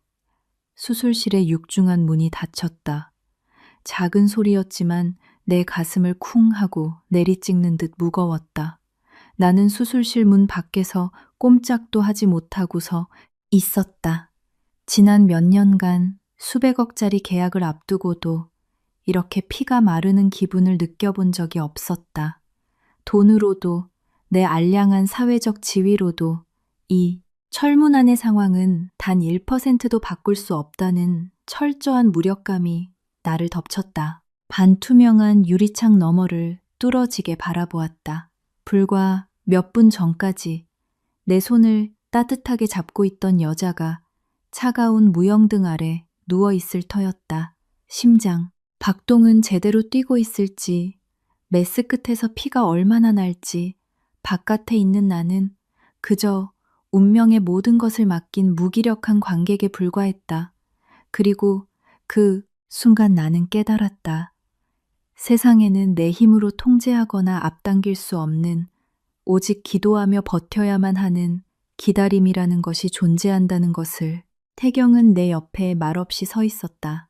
주머니에 두 손을 찔러 넣고 등을 벽에 기댄 채 멍하니 앞만 바라보고 있었지만 나만큼이나 온 신경이 수술실 문을 향해 있다는 걸 알 수 있었다. 우리 두 사람의 과거 절반을 짊어진 사람이 저 안에서 사투를 벌이고 있었고 그녀의 생사에 따라 우리 둘의 남은 삶의 방향이 결정될지도 모르는 순간이었다. 시간은 미치도록 느리게 흘렀다. 내 머릿속에서 시계 초침 소리가 째깍째깍 울리는 것 같았다. 30분, 1시간, 2시간, 아무도 입을 열지 않았고 자세조차 거의 바꾸지 않았다. 간호사들이 바쁘게 카트를 끌고 지나가며 뭔가를 속삭일 때면 심장이 덜컥 내려앉았다. 다리에 감각이 없어질 즈음에야 나는 털썩 플라스틱 의자에 주저앉았다. 팔짱을 끼고 고개를 숙였다. 오직 하나의 생각만이 머릿속을 맴돌았다. 어머니가 살아나오실 수 있을까? 지아나. 태경의 쉰 목소리가 정적을 깼다. 나는 멍하니 고개를 들었다. 물 좀 마실래? 나는 고개를 저었다. 아니, 그는 말없이 고개를 끄덕이고 다시 벽에 기대섰다. 얼마 후 내가 물었다.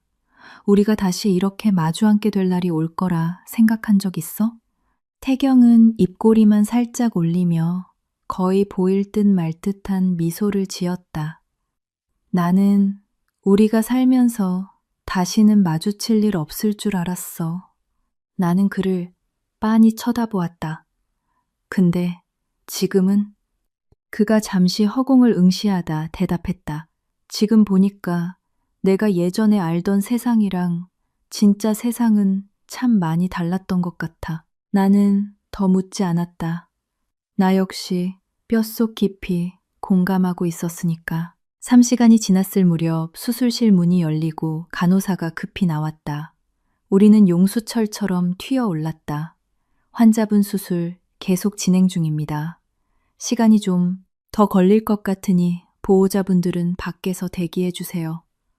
간호사는 그 한마디만 툭 던지고 다시 안으로 사라졌다. 설명도 위로도 없는 건조한 한마디였지만 내 심장은 요동쳤다. 진행 중, 아직 결과가 나오지 않았다는 뜻. 생사의 갈림길에서 치열하게 싸우고 있다는 뜻. 나는 다시 자리에 앉아 손톱이 손바닥을 파고들 정도로 주먹을 꽉 쥐었다. 육체적 고통은 느껴지지 않았다. 태경이 내 옆 빈자리에 앉았다. 이번에는 예전보다 거리가 조금 더 가까워졌다. 잠시 후 그가 아주 낮은 목소리로 불렀다. 지아나, 왜? 내가 고개를 돌렸다. 그는 잠시 머뭇거리며 단어를 고르는 듯 했다. 아니야. 나는 눈을 가늘게 떴다. 뭔데 그래? 말해봐. 그는 고개를 가로저었다. 별로 중요한 거 아니야. 나는 더 다그치지 않았다. 입 밖으로 꺼내는 순간 주워 담을 수 없는 말들이 세상에는 존재함을 나 역시 너무나 잘 알고 있었기 때문이다. 4시간, 5시간. 나는 서서히 한계에 다다르고 있었다. 서 있어서가 아니라 기다림 자체가 사람의 피 말리게 하는 고문 같았기 때문이다. 나는 의자에 몸을 기대고 잠시 눈을 감았다. 머릿속에 파노라마처럼 장면들이 스쳐갔다. 8년 전 그 좁은 부엌에서 땀을 뻘뻘 흘리며 갈치를 조리던 명숙 어머니, 며칠 전 수납기 앞에서 덜덜 떨리던 구분 등 병상에 누워 옅게 웃던 창백한 얼굴. 문득 나는 내가 단 한 번도 그녀를 한 사람으로서 온전히 바라본 적이 없음을 깨달았다. 8년 전에는 그저 내 남편의 어머니이자 시어머니로서만 대했고 이혼 후에는 철저한 남으로 지워버렸다. 그녀 역시 한평생을 살며 상처받고 희생하고 잘못된 선택을 하고 또 후회하며 살아온 나와 다를 바 없는 불완전한 인간이라는 사실을 왜 이제야 알게 된 걸까? 나는 눈을 뜨고 무거운 한숨을 내쉬었다. 태경아, 만약에 어머니가 잘못되시면 나는 뒷말을 잇지 못했다. 태경은 내가 무슨 말을 하려는지 안다는 듯 고개를 끄덕였다. 너 원망 안 해. 네 탓 아니니까. 나는 패 고개를 돌려 그를 노려보았다. 내가 내 걱정해서 묻는 것 같아? 태경이 멈칫했다. 나는 목소리를 낮춰 진심으로 물었다. 너 감당할 수 있겠냐고 묻는 거야. 태경은 오랫동안 바닥만 응시하다가 무겁게 입을 열었다. 솔직히 잘 모르겠어. 강한 척하지 않고 허세를 부리지도 않는 날 것 그대로의 정직한 대답. 나는 고개를 끄덕였다. 이해해. 우리는 다시 말없이 앞만 바라보았지만 공기의 흐름은 완전히 바뀌어 있었다. 우리는 더 이상 8년 전 으르렁대던 남남이 아니었다. 그렇다고 다시 가족이 된 것도 아니지만 최소한 서로의 바닥을 내보이고 이해할 수 있는 동지가 되어 있었다. 6시간이 훌쩍 넘었을 무렵 마침내 수술실 문이 열리고 집도이가 지친 기색으로 걸어 나왔다. 우리는 튀어나가듯 의사 앞으로 다가갔다. 선생님, 내가 입을 떼기도 전에 의사가 마스크를 내리며 고개를 끄덕였다. 수술 잘 끝났습니다. 단 한마디. 그 한마디에 나는 깊고 어두운 심연에서 끌어올려져 수면 위로 첫 숨을 터뜨린 사람처럼 거친 숨을 몰아쉬었다.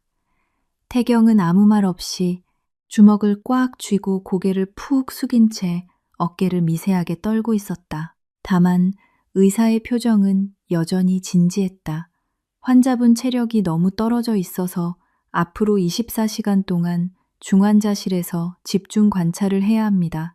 오늘 밤이 고비가 될 수 있습니다. 제가 답니다. 제가 답니다. 제가 답니다. 제가 답니다. 제가 답니다. 제가 답니다. 나는 미친 듯이 고개를 끄덕였다. 감사합니다, 선생님. 정말 감사합니다. 의사가 자리를 뜨고 닫히는 수술실 문은 더 이상 공포의 철문이 아니었다. 나는 다리에 힘이 풀려 의자에 털썩 주저앉았다. 태경 역시 벽에 등을 기대고 스르르 미끄러지듯 주저앉아 눈을 감았다. 잠시 후 그가 눈을 뜨고 나를 보며 피식 웃었다. 8년 만에 처음 보는 가장 맑고 꾸밈없는 미소였다. 끝났다. 태경이 허공에 대고 중얼거렸다. 나 역시 기운 빠진 옅은 미소로 화답했다. 응, 다 끝났어. 하지만 나는 속으로 직감하고 있었다. 진짜 중요한 무언가는 이제 막 시작되고 있다는 것을. 수술이 성공했다는 소식을 듣고도 나는 한참 동안 멍하니 앉아 있었다. 기쁘지 않아서가 아니라 내 몸과 마음의 나사가 다 풀려버려 당장 제 기능을 하지 못하는 것 같았다. 팽팽하게 당겨졌던 고무줄이 툭 끊어진 뒤 징징거리며 여운을 남기듯 내 가슴 속에는 알 수 없는 거대한 공허함이 일렁였다. 사람이 극한의 두려움을 넘기고 나면 가장 먼저 찾아오는 감정은 환희가 아니라 끔찍한 피로감이라는 걸 처음 알았다. 육체의 피로가 아니라 영혼이 방전된 기분. 머릿속을 비우고 그저 저 문 너머의 사람이 살아있다는 사실 하나만 곱씹고 싶었다. 옆에 있던 태경이 긴 숨을 내쉬더니 내 옆으로 다가와 앉았다. 예전처럼 숨 막힐 듯 어색한 거리감은 아니었지만 그렇다고 과거 연인이었던 시절의 친밀함도 아니었다. 아주 오랜 시간 각자의 길을 헤매다 우연히 같은 쉼터에서 비를 피하게 된 두 사람. 남은 아니지만 서로를 어떻게 부르고 대해야 할지 조심스러운 그런 기묘한 간격이었다. 침묵을 깨면 갓 쌓아 올린 이 얇은 평화가 깨질까봐 누구도 선뜻 입을 열지 못했다. 지아나, 태경이 먼저 침묵을 갈랐다. 하루 종일 물 한 모금 제대로 마시지 못해 쩍쩍 갈라진 쇳소리였지만 그 어떤 때보다 홀가분한 목소리였다. 고집이나 알량한 자존심은 싹 빠진 아주 담백하고 진솔한 톤. 고마워. 나는 곧바로 그를 쳐다보지 않았다. 그 타이밍에 던져진 그 두 글자가 너무나 뼈저리게 와닿으면서도 한편으로는 내게 할 말이 아니라고 느꼈기 때문이다. 내가 이 모든 일을 감당한 건 태경을 위해서도 온전히 명숙 어머니만을 위해서도 아니었다. 절반 이상은 나 자신을 위해서였다. 또다시 평생을 갉아먹을 후회와 부채감을 안고 살고 싶지 않은 철저하게 이기적인 자기 방어의 결과물. 나한테 고마워할 거 없어. 내가 담담하게 앞을 보며 말했다. 너 좋으라고 한 일 아니니까. 태경은 변명하거나 내 말을 반박하지 않고 그저 읊조리듯 말했다. 알아. 놀랍게도 그 짧은 두 글자가 나를 지독하게 편안하게 만들었다. 적어도 우리 사이에 더 이상 쓸데없는 감정 소모나 허례허식이 남아있지 않다는 반증이었으니까. 1시간쯤 지나 어머니가 중환자실로 옮겨졌다. 여전히 마취에서 깨지 못한 채 창백한 얼굴로 온갖 기계에 둘러싸인 모습은 위태로워 보였다. 하지만 규칙적으로 오르내리는 가슴팍을 보며 나는 마침내 거대한 안도감이 조용히 밀려오는 것을 느꼈다. 짓누르던 바위가 치워진 자리에 시원한 바람이 드는 기분. 간호사가 보호자들에게 주의사항을 전달했다. 24시간 동안은 절대 안정을 취해야 하고 곁을 비우시면 안 됩니다. 작은 이상이라도 있으면 즉시 호출해 주세요. 나는 군인처럼 연신 고개를 끄덕였다. 누군가를 이렇게 절박하게 간호해 본 적은 없었지만 두렵지 않았다. 내가 여기 있어야 한다는 확신뿐이었다. 그날 밤 나와 태경은 교대로 선잠을 잤다. 사실상 교대랄 것도 없었다. 기계음이 조금만 크게 나도 둘 다 짐승처럼 벌떡 일어나 침대로 달려갔으니까. 하지만 전날 밤 피를 말리던 기다림과는 질적으로 달랐다. 최소한 우리는 사신의 납부리에서 어머니를 빼앗아 생명의 선 위로 끌어올렸다는 걸 알고 있었으니까. 새벽 3시쯤 나는 답답함을 견디지 못하고 복도로 빠져나왔다. 병원의 소독약과 기계 소리에 머리가 지끈거렸다. 복도 끝 창문 앞에 서서 어둠 속에 잠긴 서울의 야경을 내려다보았다. 불현듯 내가 내 의지로 일과 상관없는 온전한 여백의 시간을 가져본 게 언제였는지 까마득했다. 내일 당장 처리해야 할 수백억 원의 결제 서류나 회의 일정을 생각하지 않고 오직 내 마음이 흘러가는 대로 둔 새벽. 나는 8년이라는 시간 동안 돈과 성공을 쫓느라 나 자신을 철저히 잃어버리고 살았다는 걸 비로소 시인했다. 잠안 와? 등 뒤에서 태경의 목소리가 들렸다. 뒤를 돌아보니 그가 다가와 내 옆에 섰다. 부담스럽지 않은 적당한 간격을 유지한 채 너 여전하네. 태경이 야경을 보며 피식 웃었다. 머리 복잡하고 지칠 때 혼자 숨어버리는 버릇. 나는 흠칫 놀라 그를 쳐다보았다. 그걸 아직도 기억해? 그가 나를 향해 시선을 돌렸다. 쉽게 안 잊혀지는 것들도 있잖아. 나는 할 말을 잃었다. 대답할 말이 없어서가 아니라 입을 여는 순간 내가 아직 감당할 준비가 안 된 수많은 감정들이 툭 터지듯 쏟아져 나올까. 봐, 두려웠다. 지아나, 만약 그해 우리가 이혼하지 않았다면 그가 잠시 뜸을 들였다. 나는 몸을 돌려 그를 직시했다. 우리 지금쯤 어떻게 살고 있었을까? 나는 잠시 허공을 응시하다가 한치의 거짓 없이 솔직하게 대답했다. 결국엔 헤어졌을 거야. 태경은 슬퍼하거나 당황한 기색 없이 고개를 끄덕였다. 그럴지도. 왜냐면 그때 우린 서로를 너무 몰랐어. 내가 담담하게 말을 이었다. 넌 내가 돈에 환장한 속물이라고 생각했고 난 네가 지독하게 무능하고 무책임하다고 생각했으니까 우린 둘 다 반은 맞았고 반은 틀렸던 거야. 태경이 가볍게 웃었다. 네 말 들으니까 마치 우리가 이제야 세상 이치를 다 깨달은 도사들 같네. 나는 고개를 가로저었다. 아니, 그냥 예전처럼 내가 무조건 옳다고 바락바락 우길 기운이 빠진 것뿐이야. 그는 잠시 밤하늘을 올려다보더니 아주 부드러운 목소리로 말했다.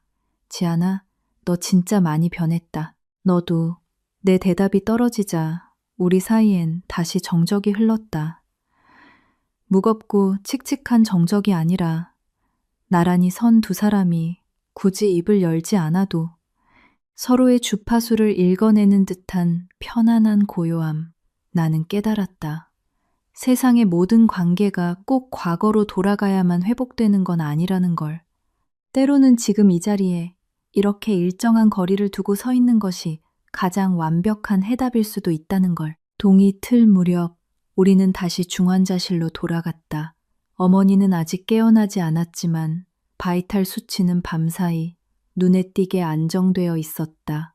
나는 의자를 당겨 앉아 어머니의 주름진 손을 가만히 내려다보았다. 이제 그만 일어나셔도 돼요. 누가 듣지 않아도 상관없는 혼잣말 같은 기도였다. 오전 내내 시간은 더디게 흘렀지만 마음에 여유가 생기니 병실 공기도 한결 부드럽게 느껴졌다. 정오 무렵 창문을 뚫고 들어온 햇살이 하얀 타일, 바닥을 길게 비출 때쯤 어머니의 손가락이 미세하게 꿈틀거렸다. 아주 작은 움직임이었지만 나는 용수철처럼 튀어올랐다. 숨을 꾹 참은 채 지켜보니 파르르 떨리던 눈꺼풀이 천천히 아주 지친 듯 끔벅이며 열렸다. 마침내 그녀가 의식을 되찾은 것이다. 어머니, 넌 감정이 격해지는 것을 누르며 최대한 조심스럽고 낮은 목소리로 불렀다. 행여나 큰 소리가 갓 깨어난 그녀를 놀라게 할까봐 탁한 동공이 이리저리 흔들리다 마침내 내 얼굴에 초점을 맞추었다. 어머니의 마른 입술 양끝이 아주 미세하게 올라갔다. 숨이 막힐 듯 먹먹했다. 8년 전 그 허름한 부엌에서 따뜻한 밥을 차려주시며 지었던 그 미소. 비록 지금은 기력 없이 쇠약한 미소였지만 그 본질은 변함이 없었다. 내가 안 죽었구나. 바람 빠진 타이어에서 나는 소리처럼 쇳소리가 섞인 갈라진 음성이었다. 단어 하나하나를 내뱉는 것조차 버거워 보였다. 나는 억지로 미소를 짜내지 않고 단호하게 고개를 저었다. 네, 안 죽으셨어요. 그녀는 안도한 듯 눈을 스르르 감았다 떴다. 맑아진 눈으로 나를 똑바로 응시했다. 그럼 내가 아직 내게 갚을 빚이 남은 거로구나. 나는 울컥하는 마음을 숨기려 짐짓 미간을 찌푸렸다. 말씀 많이 하지 마세요. 기운 빠져요. 어머니가 소리 없이 웃었다. 너는 참 여전히 뻣뻣하고 고집이 세. 나는 대꾸 없이 이불깃을 턱 밑까지 조심스럽게 끌어당겨 주었다. 내 몸이 기억하는 것처럼 너무나 자연스러운 행동에 나 자신조차 조금 놀랐다. 때마침 병실 밖에서 통화를 마친 태경이 안으로 들어왔다. 어머니가 눈을 뜬 것을 확인한 그의 표정이 일순간 극적으로 변했다. 지난 며칠 동안 그를 짓누르던 먹구름이 싹 걷히는 모습. 하지만 그는 행여나 이 현실이 깨질까 조심하는 듯 섣불리 다가오지 못했다. 엄마, 태경이 젖은 목소리로 불렀다. 어머니가 아들을 향해 시선을 돌렸다. 그 눈빛에 담긴 애틋함과 따스함은 차마 외면할 수 없을 만큼 깊고 짙었다. 나는 그 순간 깨달았다. 엄마와 자식 간의 연이라는 건 아무리 지독한 오해와 상처로 찢겨 나갔다 해도 결코 끊어낼 수 없는 절대적인 핏줄의 끌림이라는 것을. 울지 마라, 다 큰 놈이. 어머니가 핀잔을 주듯 다정하게 속삭였다. 태경은 휙 돌아섰다. 눈물을 흘리진 않았지만 칙척거리며 터져나오는 울음을 억누르느라 어깨가 들썩였다. 나는 그를 빤히 쳐다보지 않고 조용히 뒤로 물러나 두 모자에게 공간을 내어주었다. 1시간 뒤 의사가 들어와 상태를 살피더니 만족스러운 미소를 지었다. 고비는 넘겼습니다. 이대로라면 며칠 내로 일반 병실로 옮겨도 좋겠습니다.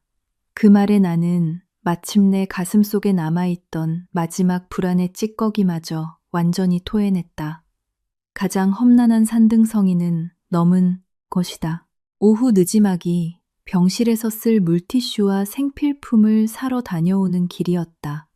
병실 문을 열려던 찰나 안에서 새어나오는 대화 소리에 나도 모르게 멈칫했다. 크진 않았지만 나를 향한 이야기임이 분명했다. 너 앞으로 어쩔 작정이냐? 어머니의 목소리였다. 모르겠어요. 태경이 답했다. 8년이에요. 다짜고짜 다시 합치자고 매달릴 만큼 염치 없는 놈 아닙니다, 저. 나는 문고리를 쥔 채 숨을 죽였다. 그래도 네 마음은 아직 지안이를 향해 있잖니. 질문이 아니라 확신에 찬 단언이었다. 잠시 정적이 흐른 뒤 태경이 입을 열었다. 전 자격이 없습니다. 무슨 자격? 그 사람 옆에 당당히 설 자격이요. 나는 나도 모르게 주먹을 말아 쥐었다. 화가 나서가 아니라 그의 자격지심이 뼈아프게 사실적이었기 때문이다. 네 생각에 지안이한테 지금 필요한 게 뭔 것 같니? 어머니가 물었다. 태경이 자조 섞인 웃음을 흘렸다. 그 사람은 제가 필요 없어요. 혼자서 다 해내는 독한 여자잖아요. 늘 그랬고요. 어머니의 낮은 한숨 소리가 들렸다. 정말 강한 사람은 누군가가 필요 없는 사람이 아니야. 누군가를 필요로 한다는 사실을 인정할 용기가 없는 사람이지. 나는 끝내 문을 열지 못했다. 가만히 뒷걸음질쳐 복도를 빠져나왔다. 세상에는 끝까지 들어버리면 도저히 모른 척 연기할 수 없는 대화가 있는 법이다. 지금의 나로서는 그 무게를 오롯이 받아낼 준비가 되어 있지 않았다. 그날 밤 나는 아파트로 돌아왔다. 피곤해서가 아니라 완벽하게 고립된 나만의 공간이 절실했다. 넓고 화려한 강남의 주상복합 거실 한가운데 서서 집 안을 빙 둘러보았다. 모든 것이 제자리에 완벽하게 세팅되어 있었다. 최고급 가구와 번쩍이는 대리석 바닥. 하지만 예전엔 느끼지 못했던 텅 빈 공허함이 나를 덮쳤다. 드레스룸 문을 열고 명품 코트와 한 번도 신지 않은 한정판 구두, 포장도 뜯지 않은 가방들을 응시했다. 내가 이룩한 찬란한 전리품들이라고 믿었던 이것들이 지금은 한낱 쓸모없는 쓰레기처럼 느껴졌다. 이것들이 내게 무슨 위안을 주었던가. 나는 거실 소파에 털썩 기대앉아 눈을 감았다. 머릿속에는 더 이상 주식 그래프나 회사의 결제 서류가 떠오르지 않았다. 대신 오늘 하루 들었던 말들, 눈빛, 억누르려 했던 기억들이 물밀듯 밀려왔다. 휴대전화가 짧게 진동했다. 화면을 보니 태경의 메시지였다. 어머니 잘 주무셔. 걱정 말고 푹 쉬어. 나는 화면을 물끄러미 내려다보다가 한참 뒤에 답장을 보냈다. 알았어. 고작 3글자. 하지만 과거의 칼날 같던 단답형과는 온도가 달랐다. 휴대전화를 소파에 던져두고 긴 한숨을 토해냈다. 지난 8년 동안 철저히 외면하고 도망쳤던 질문이 명치 끝을 치고 올라왔다. 나는 대체 무엇을 원하는가? 성공도, 돈도, 타이틀도 아니었다. 그저 진짜 삶이었다. 당장 정답을 내릴 수는 없었지만 적어도 나 자신에게 제대로 된 질문을 던지기 시작했다는 것만으로도 나는 꽤 큰 첫걸음을 뗀 셈이었다. 그날 밤 나는 푹 자지 못했다. 소음이나 밀린 업무 때문이 아니라 머릿속을 맴도는 수많은 상념들 때문이었다. 8년 동안 봉인해 두었던 감정들이 깨어나 나를 괴롭혔다. 회피한다고 사라지는 것이 아니라 더 깊고 어두운 곳에 뿌리를 내려 불시에 튀어나와 심장을 찌른다는 사실을 뼈저리게 실감했다. 모든 것을 갖춘 이 완벽한 방 안에서 나는 지독한 평안의 부재를 느꼈다. 처음으로 이 일이라는 마취제 없이 생살이 찢기는 듯한 내면의 공허를 마주하고 있었다. 다음 날 아침, 알람이 울리기도 전에 눈이 번쩍 떠졌다. 천장을 물끄러미 바라보다가 벌떡 일어나 외출 준비를 마쳤다. 코끝을 스치는 찬 아침, 공기가 복잡했던 머리를 맑게 씻어주었다. 어설프게 시작한 일은 확실하게 끝을 맺어야 한다. 두렵다고 중간에 덮어두는 짓은 더 이상 하고 싶지 않았다. 나는 병원이 아닌 다른 곳으로 운전대를 잡았다. 결혼하기 전 가족과 함께 살았던 낡은 주택. 잊으려 발버둥 쳤던 기억들이 가장 짙게 배어있는 곳. 녹슨 대문과 페인트가 벗겨진 담벼락, 양옆으로 엉성하게 뻗은 담쟁이 덩굴까지 예전 모습 그대로였다.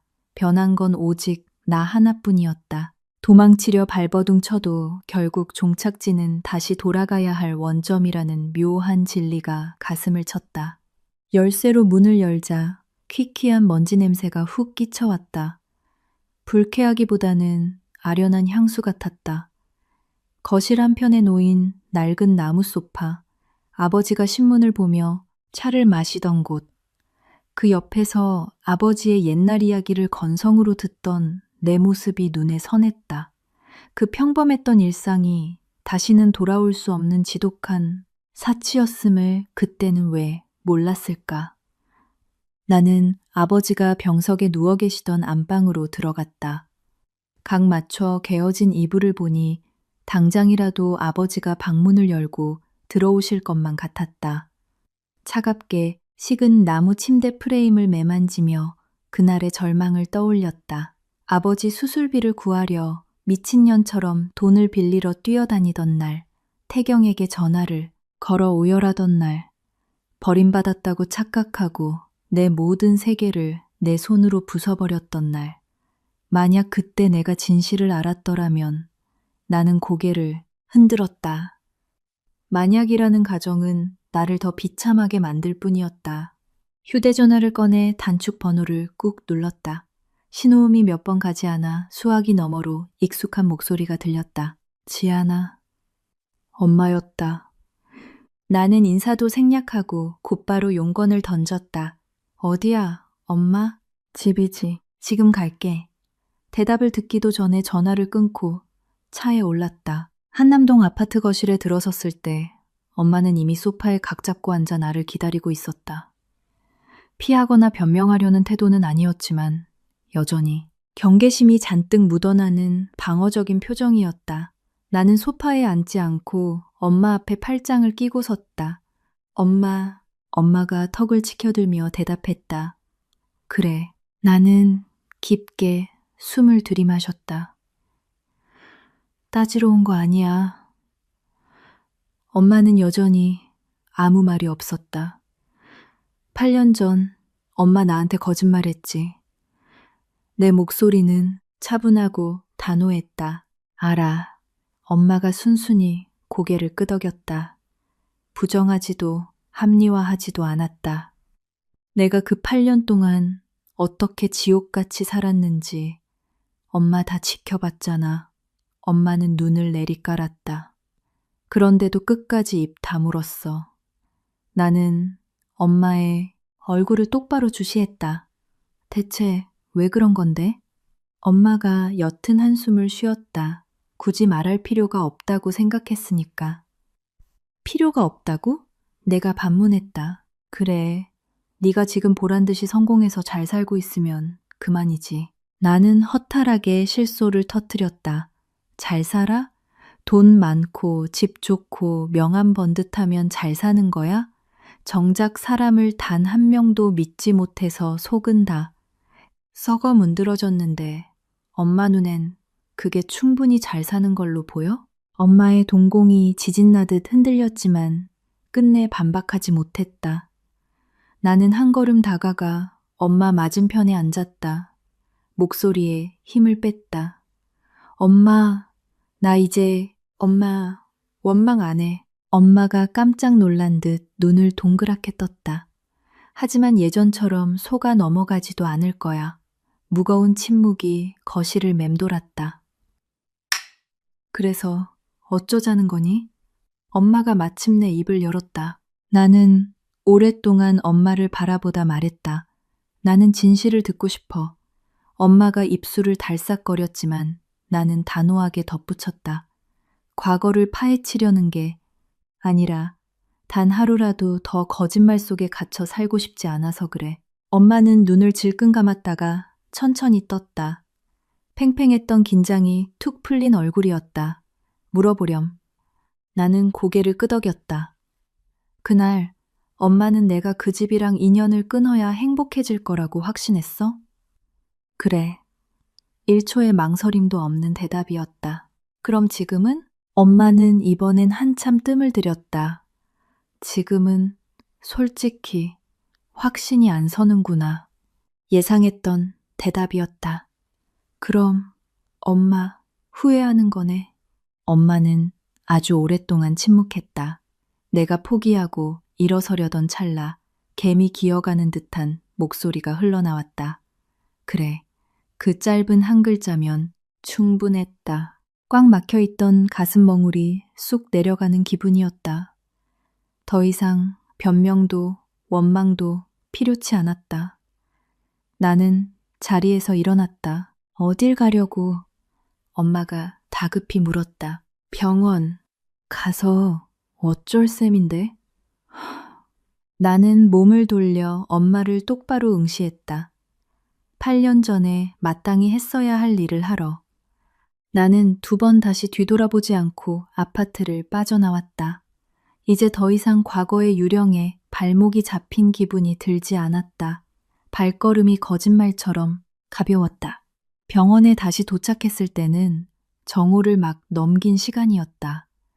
거대한 통유리창으로 쏟아지는 겨울 햇살이 복도의 차가운 기운을 녹여주고 있었다. 내 마음속에 무겁게 자리 잡았던 응어리도 거짓말처럼 맑게 개어 있었다. 도망치던 과거와 정면으로 마주하고 나니 오히려 시야가 뚜렷해진 기분이었다. 내가 걸어가야 할 방향을 내 의지로 선택했다는 해방감. 병실 문을 열고 들어가자 어머니는 한결 기력을 회복한 모습이었다. 베개에 비스듬히 기댄 채 창밖을 내다보고 있었다. 그 옆에서 태경이 보온병에 담아온 미음을 숟가락으로 조심스럽게 떠먹여주고 있었다. 어설프지만 다정하고 세심한 손길, 간병이 익숙해 보이진 않았지만 최선을 다하는 그 우직한 모습에 나도 모르게 시선이 멈췄다. 너무나 익숙해서 도리어 애써 외면하려 했던 옛 기억이 겹쳐 보였기 때문이다. 왔니? 나를 발견한 어머니가 고개를 돌렸다. 어제보다 눈동자에 생기가 돌았고 목소리에도 힘이 실려 있었다. 네. 나는 빙빙 돌려 말하지 않고 짧게 대답했다. 태경은 내가 들어오자 반사적으로 들고 있던 그릇을 내려놓고 의자에서 일어났다. 마치 자기 자리를 내어주려는 듯 자연스러운 배려. 우리 사이에 패여있던 8년이라는 공백이 무색할 만큼 몸에 밴 익숙함이었다. 밥은 먹었어? 태경이 물었다. 사실 물 한 모금 안 마셨지만 허기 따위는 느껴지지 않았다. 나는 빈 의자를 당겨 침대 곁에 바싹 붙어 앉았다. 어머니의 흘러내린 이불을 목 끝까지 덮어주는 내 손길은 처음보다 훨씬 부드럽고 자연스러워져 있었다. 몸은 좀 어떠세요? 살아 숨쉬는 것만으로도 족하다. 어머니가 희미하게 웃었다. 나는 마주 웃지 않고 단호하게 말했다. 완벽하게 다 나으셔야 해요.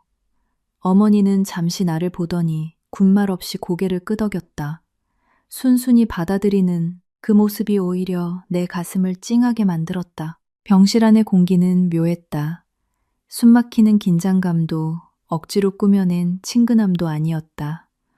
과거와 현재가 아슬아슬하게 교차하는 정거장에 세 사람이 나란히 앉아있는 기분. 굳이 아픈 과거를 헤집어 상처를 내지도 않았고 그렇다고 애써 지우려 들지도 않았다. 그저 묵묵히 곁을 지키며 함께 숨쉬는 법을 다시 배우는 중이었다. 잠시 후 태경이 처방전을 들고 약을 타러 나갔다. 문이 닫히는 소리와 함께 나는 지금이 어제부터 다짐했던 말을 꺼낼 완벽한 타이밍임을 직감했다. 변명이나 합의를 구하는 것이 아니라 엉킨 실타래를 제자리로 돌려놓기 위한 선언.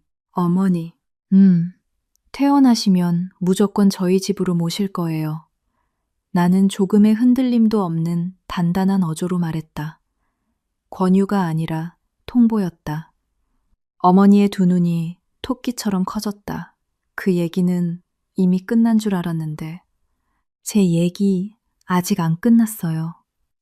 나는 어머니의 말을 자르고 치고 들어갔다. 그리고 이번 결정은 어머니가 제게 진 빚 때문이 아니에요. 어머니가 말없이 내 눈을 주시했다. 나는 또박또박 또기를 박았다.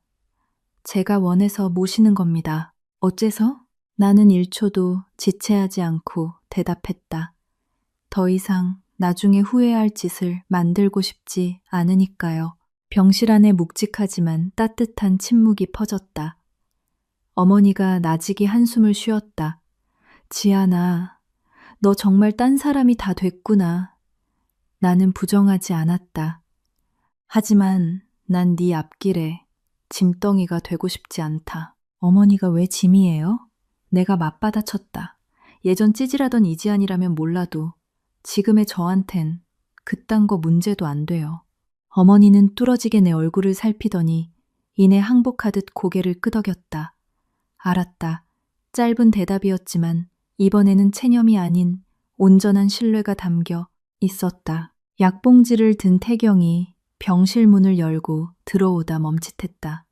병실 안에 달라진 공기를 귀신같이 눈치챈 듯 했지만 굳이 캐묻지는 않았다. 선생님이 식후에 바로 드시라네. 이리 줘. 나는 태경의 손에서 약봉지를 채듯 가져와 물과 함께 어머니 입에 직접 넣어드렸다. 태경은 나서지 않고 뒤로 물러서서 알 수 없는 복잡한 표정으로 그 광경을 가만히 지켜볼 뿐이었다. 그날 늦은 오후 회진을 온 담당 의사는 회복 속도가 놀라울 정도로 빠르다며 며칠 내로 완전히 일반 병실로 옮길 수 있다고 장담했다. 그 확언을 듣는 순간 끝날 것 같지 않던 어두운 터널 끝에 비로소 한 줄기 빛이 스며드는 것 같았다. 밤이 깊어질 무렵 나와 태경은 여느 때처럼 복도 끝 창가에 나란히 섰다. 차갑게 곤두서 있던 예전과 달리 한결 평온하고 나른한 밤 공기였다. 거센 태풍이 휩쓸고 지나간 뒤에 찾아오는 기분 좋은 고요함. 지아나, 태경이 정적을 깼다. 앞으로 어쩔 생각이야? 어머니 거취 문제가 아니었다. 우리 두 사람 관계의 행방을 묻는 것이었다. 나는 창밖으로 시선을 돌렸다. 드문드문 켜진 가로등, 한산해진 강북의 도로. 아직 제대로 생각해 본 적 없어. 그래도 한 번쯤은 진지하게 생각해 줄 거지? 나는 잠시 머뭇거리다 대답했다. 응. 근데 나 예전처럼 조급하게 결정 안 해. 오래 걸릴지도 몰라. 태경은 재촉하지 않았다. 그럼 내가 기다려도 될까? 그의 목소리엔 집착이나 강요 따위는 없었다. 그저 내 허락을 구하는 조심스러운 진심만이 묻어났다. 나는 고개를 돌려 그의 짙은 눈동자를 오랫동안 응시하다.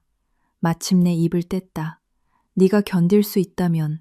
확답은 아니었다. 하지만 8년 동안 굳게 걸어 잠갔던 철문에 작은 틈을 열어준 셈이었다. 태경은 활짝 웃지 않았지만 입가에 진득하고 편안한 미소가 번졌다. 나는 다시 시선을 거두고 밤 풍경을 내려다보았다. 스치는 바람에 실려오는 건 후회나 아쉬움이 아닌 온전한 평화였다.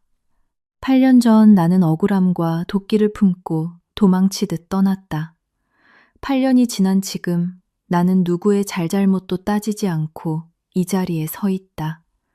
옳은 선택, 틀린 선택은 처음부터 존재하지 않았다. 그저 그 순간 최선이라 믿었던 결정들이 모여 지금의 나를 만들었을 뿐. 이제 중요한 건 과거를 뜯어 고치는 게 아니라 다시는 후회라는 오답을 남기지 않도록 오늘을 똑바로 살아내는 것이다. 내 미래에 무엇이 기다리고 있을지, 태경과 내가 다시 예전처럼 돌아갈 수 있을지 장담할 수 없다. 하지만 더 이상 두렵지 않다. 나는 깨달았으니까 삶이란 완벽한 정답을 찾아 헤매는 여정이 아니라 상처투성이의 불완전한 해답을 기꺼이 껴안고 살아가는 과정이라는 것을, 그리고 지금의 내 마음 상태만으로도 이미 충분하다는 것을 서술자에 남기는 말. 요란한 박수갈채나 극적인 반전 없이도 가슴 먹먹한 여운을 남기는 이야기들이 있습니다. 마치 내 마음속 아주 깊숙한 곳, 내내 방치해 두었던 오래된 상처를 누군가 조심스레 어루만져 주는 듯한 느낌. 지안의 이야기는 흔해 빠진 로맨스도 선하기 뚜렷한 복수극도 아닙니다. 그것은 치열하게 살아가는 우리 모두의 현실과 너무나 닮아 있습니다. 누군가를 해치기 위해서가 아니라 널 위해서라는 착각에서 비롯된 독단적 결정. 상대방을 배려한다는 명목하에 삼켜버린 어리석은 침묵. 그리고 의도치 않게 서로의 심장에 꽂혀버린 날카로운 비수. 지안처럼 오해로 뭉친 원망을 연료 삼아 성공을 향해 독하게 내달린 사람들이 세상에는 얼마나 많을까요?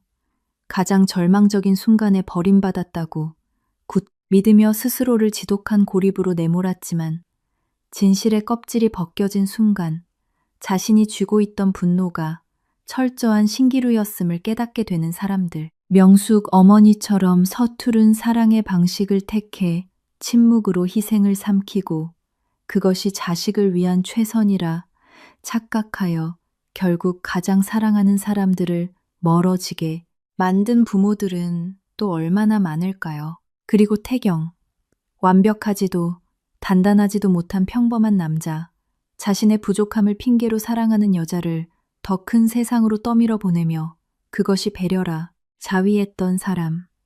이혼 후 8년이라는 세월 동안 변명 한마디 없이 그저 자신의 못남을 탓하며 그녀의 비상을 멀리서 바라만 보던 사내.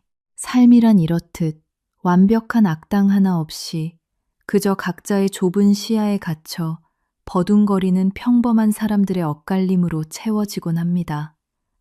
그 간극을 좁히기 위해 상대방의 입장에 서보려는 용기를 내지 못할 때 그 균열은 걷잡을 수 없이 벌어지고 맙니다. 하지만 이 이야기가 비극으로 끝맺지 않은 이유는 단 하나입니다.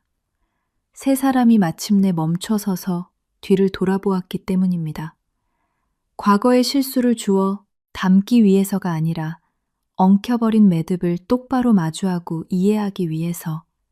그것은 젊은 시절에 풋내나는 열정으로는 결코 다다를 수 없는 세월이라는 묵직한 시간이 가져다 준 뼈아픈 성숙의 결과물이었습니다. 지아는 약해져서 돌아간 것이 아닙니다. 태경은 미련을 버리지 못해 기다린 것이 아니며 명숙 어머니 역시 단순한 기적으로 살아남은 것이 아닙니다.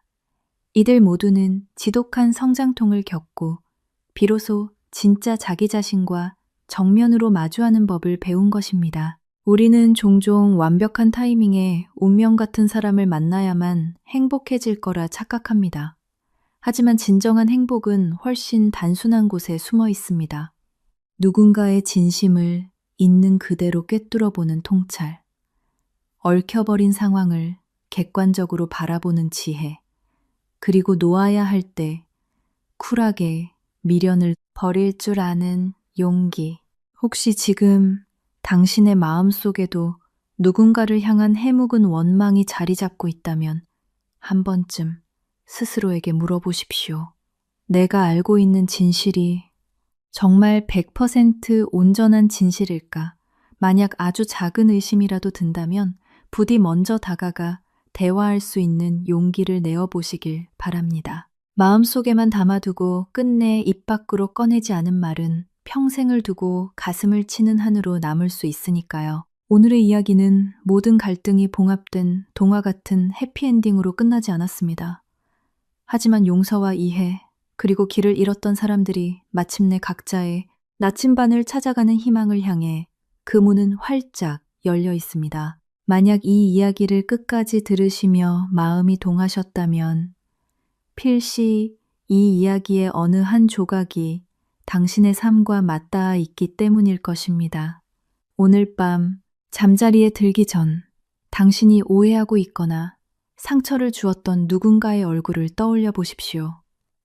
짧은 전화 한 통, 진심을 담은 문자 한 통이 꽁꽁 얼어붙은 8년의 세월을 녹이는 기적의 시작점이 될지도 모릅니다.